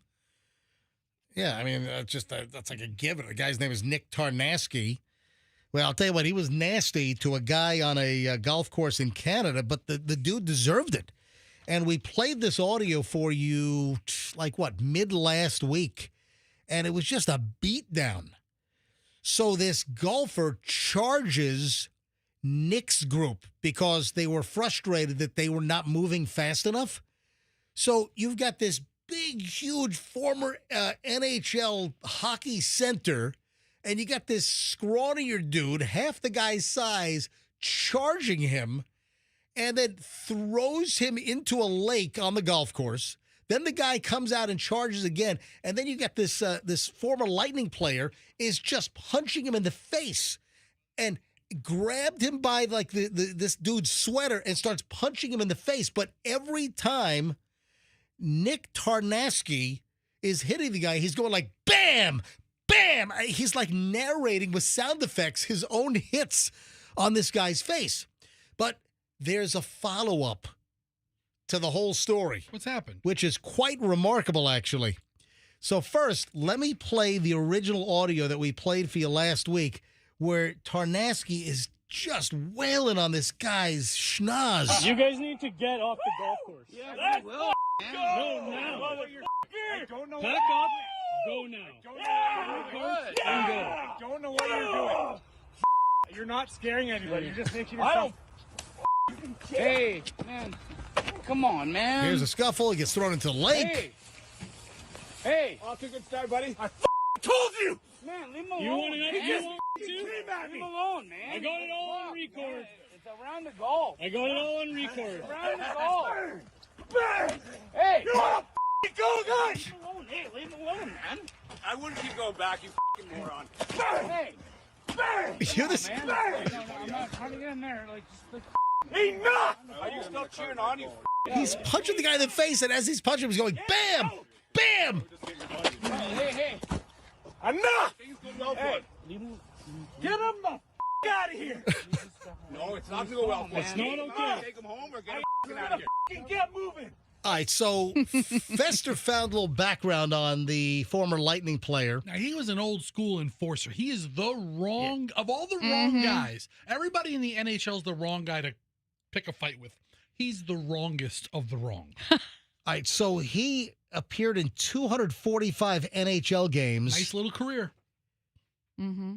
Is that Andrews, 245 NHL games? Is that a long career, or is that, it seems kind of short, actually? It's 4 or 5 seasons, 6 seasons. So how many hockey games in a season? Before you, is it like 80? All right, so there are 82 games in a season, according to Andrew. So if he played I don't think he played consistently. He played for like 15 years, but he was called up and sent down to the minor leagues and back and forth. And he played for several teams. Just the hockey season seems to go on forever. Like, starts like in October, and it is. It seems like NHL just goes on for too long, but it starts in October and then ends in, well, if you make June. Like the playoffs, man, and there are like 900 rounds of playoffs, it seems. But 245 games is a nice mid-career. Right, here's the update. Yeah. The golfer who got his ass whooped by the former Tampa Bay Lightning player, Nick Tarnasky, admits that he was wasted and says he deserved it. He did. Wow. So the guy that's getting his face punched in And Tarnasky's going, bam, bam, bam. I mean, every time he landed a punch, he added like a Batman, zing, pow, bah, boo, boo, dee, dee. You know, those little sound effects. So in this guy's 245 games over the course of several years, I don't think anyone got a beat down like this guy on the golf course. How many major fights do you think he was in? I don't know. 39. Really? Yeah, that's one fight like every 9 games. Mm-hmm. And this guy's a brawler. You know, he coaches a minor league. Oh, really? Minors team. I'm sorry, under 17 minors team. Oh, really? But when you listen to the clip, you could see how at first he's calming he's trying to be the calmer, and then he just hits the switch. Yeah. And he goes from 0 to 100 in no time. You ready for this? Last golf story of the day. We don't do much golf here on the MJ Morning Show, unless it involves a can of whoop ass and a former Lightning player or Taylor Swift's boyfriend. Uh-oh. Travis Kelce's at a celebrity charity golf tournament, right? Mm-hmm. Slices a ball and beans a spectator in the neck. That's the way it goes. Oh, man. That's the risk you assume. You're going to go to a pro-am, you better back up when the AMs step up. He's the amateur. Yeah, you're less likely to get hit in the face or have an eyeball put out with a pro. The pro knows where they're going to send the ball. Uh-huh. The amateurs, it's the Wild West. The AM stands for amputee. That's what you might. It's the pro amputee golf tournament. Dude, that could get some sponsors, man. We might be onto something. Oh, yeah. The pro amp. That's what you call it. The pro amp. So Travis Kelce smashed a spectator in the neck with a golf ball over the weekend. Yeah, it happened during I guess what they're calling kind of a boozy round.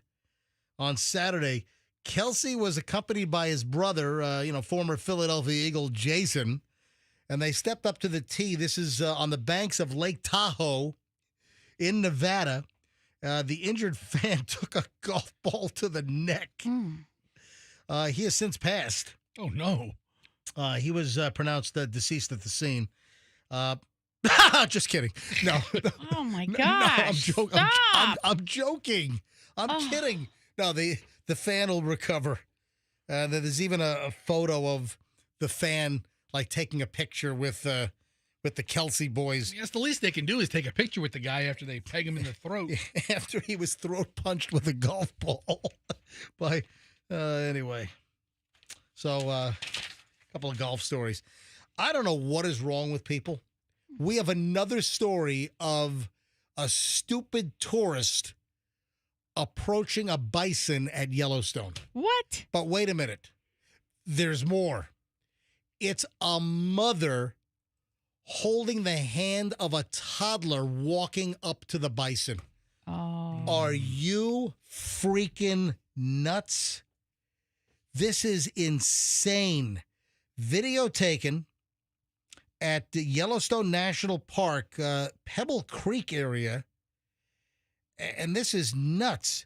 And apparently people were saying, get back, don't do it. There's audio. So people rolled video. It's only a 10-second clip. But I saw the video, and it's a grown mother literally walking up to a bison that's grazing with what appears to be like a 4-year-old toddler holding her hand. Listen to this. Here we go. Let's just take our kids right to a bison. Oh, my God.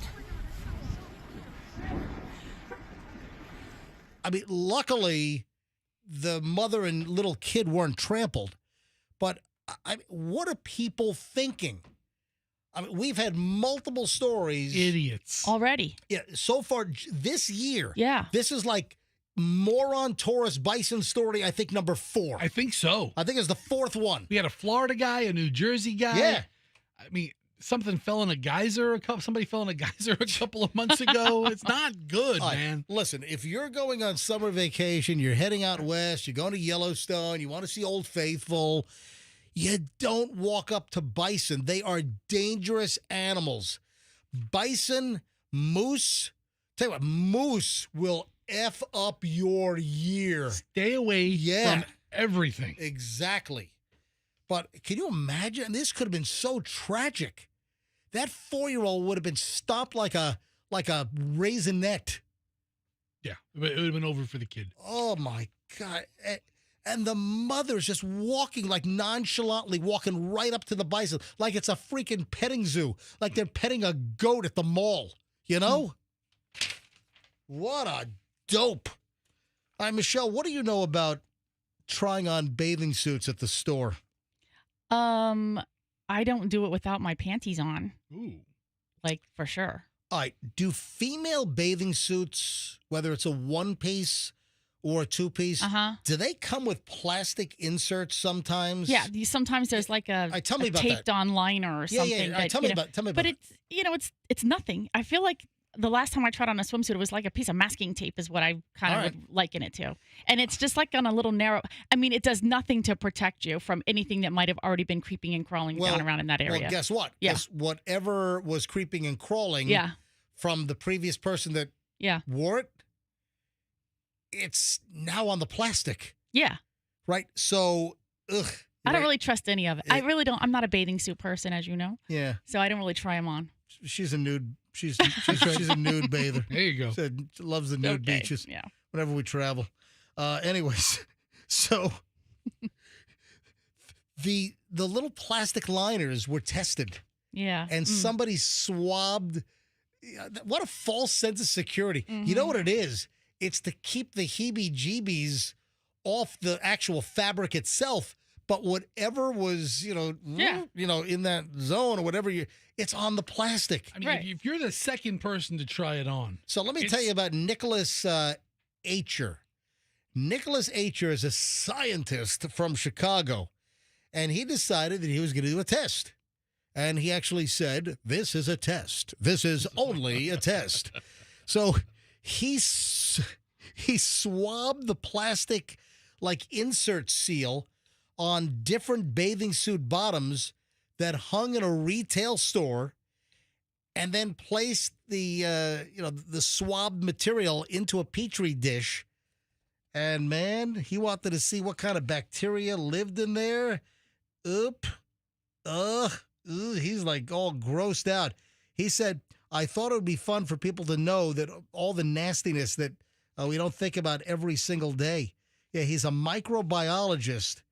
And he was just saying that the plastic liners, which gives you a false sense of security that, this is all hygienic. Look, there's a plastic liner in there. But have you thought about the previous people that tried on that? Getting all wedged up in there and all that, So he's doing a swab, and you ought to look at his petri dish. It looks like he's got a little mini broccoli farm growing. Yeah. God. Yes. Oh, my God. And, he did this all in the name of science. Exactly. It's all science, man.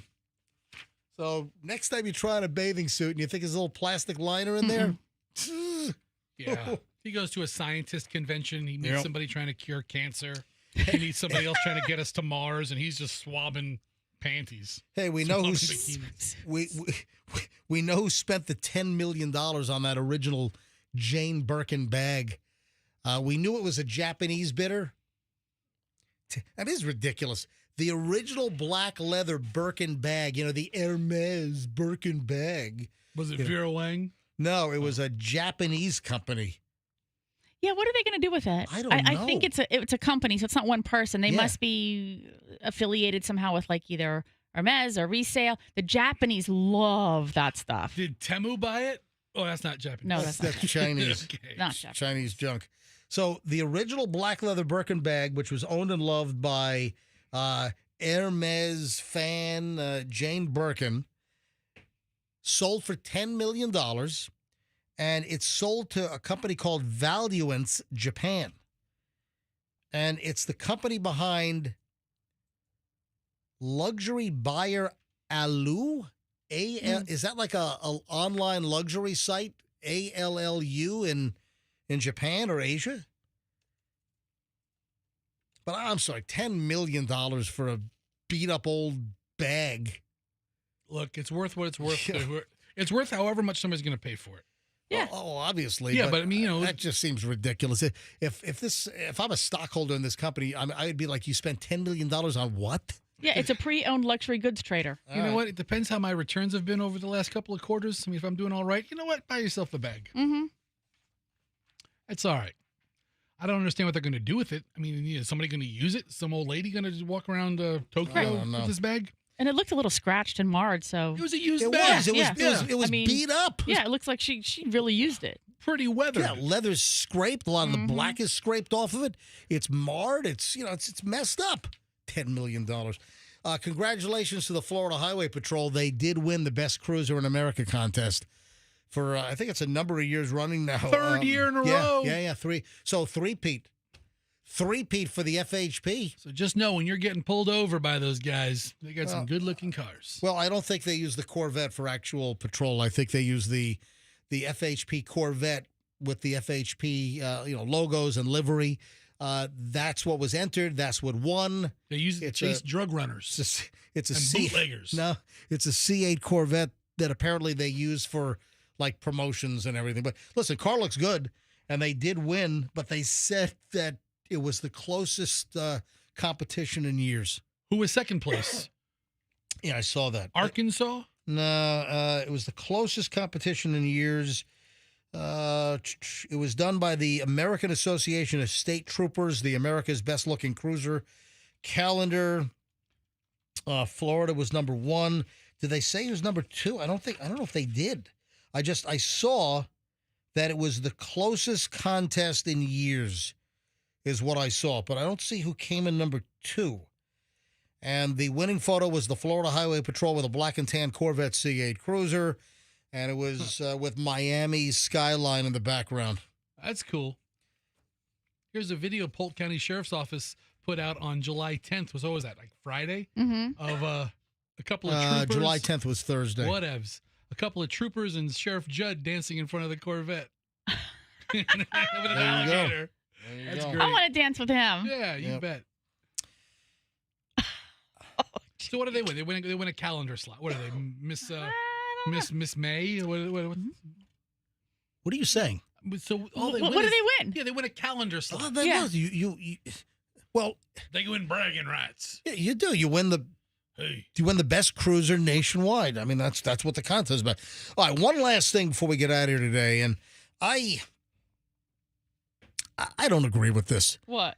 So now it's being suggested that TSA Precheck is experiencing an existential crisis. Precheck. Yeah, because now when you do regular security at the airport, you don't have to take your shoes off. So that started, what was it, a week ago. Yeah. So it was last Monday, travelers traveling in the United States, if you're in the regular security line at the airport and you don't have TSA Precheck, starting a week ago, you don't have to take your shoes off anymore. And then there's an article written from the San Francisco Chronicle newspaper, and this dude is saying, TSA Precheck faces an existential crisis now that everyone can keep their shoes on. That's not true at all. Well, first of all, I mean, if you are pre-check, you don't have to go through the full body. Sorry, I got a cough here. I apologize. What's happening? I know, you hear me. I'm like, so when you do pre-check, you don't have to go through the full body scanner. You just walk through the regular old-fashioned metal detector, the magnetometer. So to say that, because now you can keep your shoes on in the regular security line, that this could be the extinction of TSA Precheck, get out of here. Again, you don't have to, go through the full body scanner and stand up and hold your hands in the air like you don't care and let the little thing go, you get to walk through the regular metal detector. Okay. Also, you get to keep your laptop and your computer in your bag. You don't have to take that out. So there are many things that go along with having pre-check, not to mention that the lines are considered. I've blown through pre-check in like 2 seconds flat, and I'm looking at a line of schlubs that's like a 20-minute line to do regular security. Yeah. Yep. So I don't believe that it's an existential threat. Yes. To pre-check, because there are still many other benefits to TSA Precheck. Anything else before we get out of here today? We can talk more about checking procedures at the TSA tomorrow We'll follow up with that. So you're being a wise ass now? I mean, you're the one talking about it. I'm just sitting here harumphing you.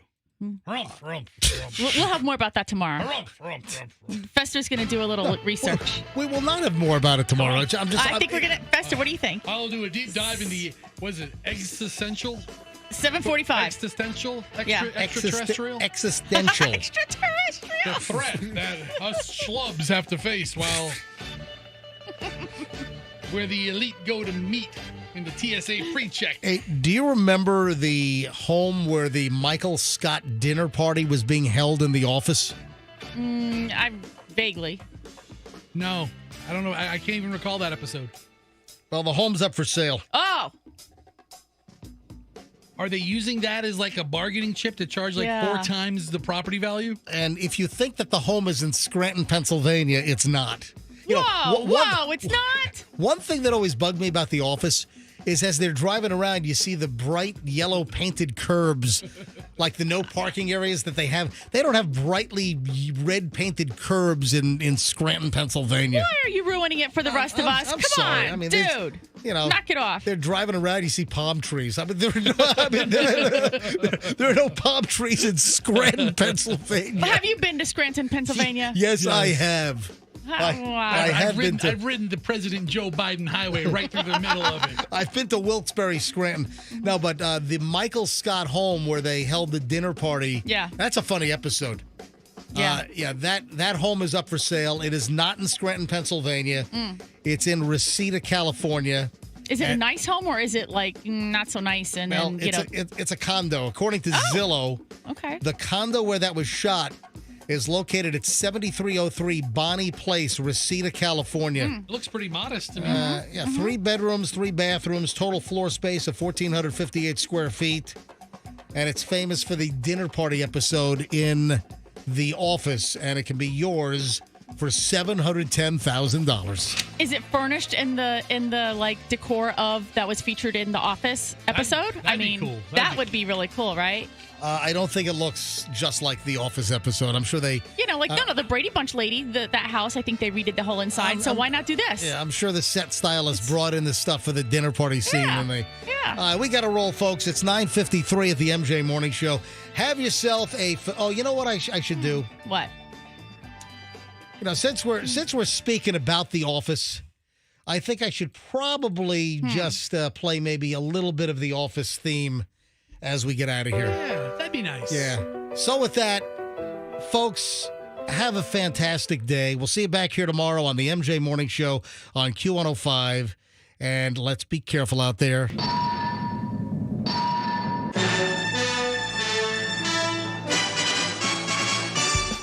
Download the app now. Get the Q105 app and listen to us anywhere. Powered by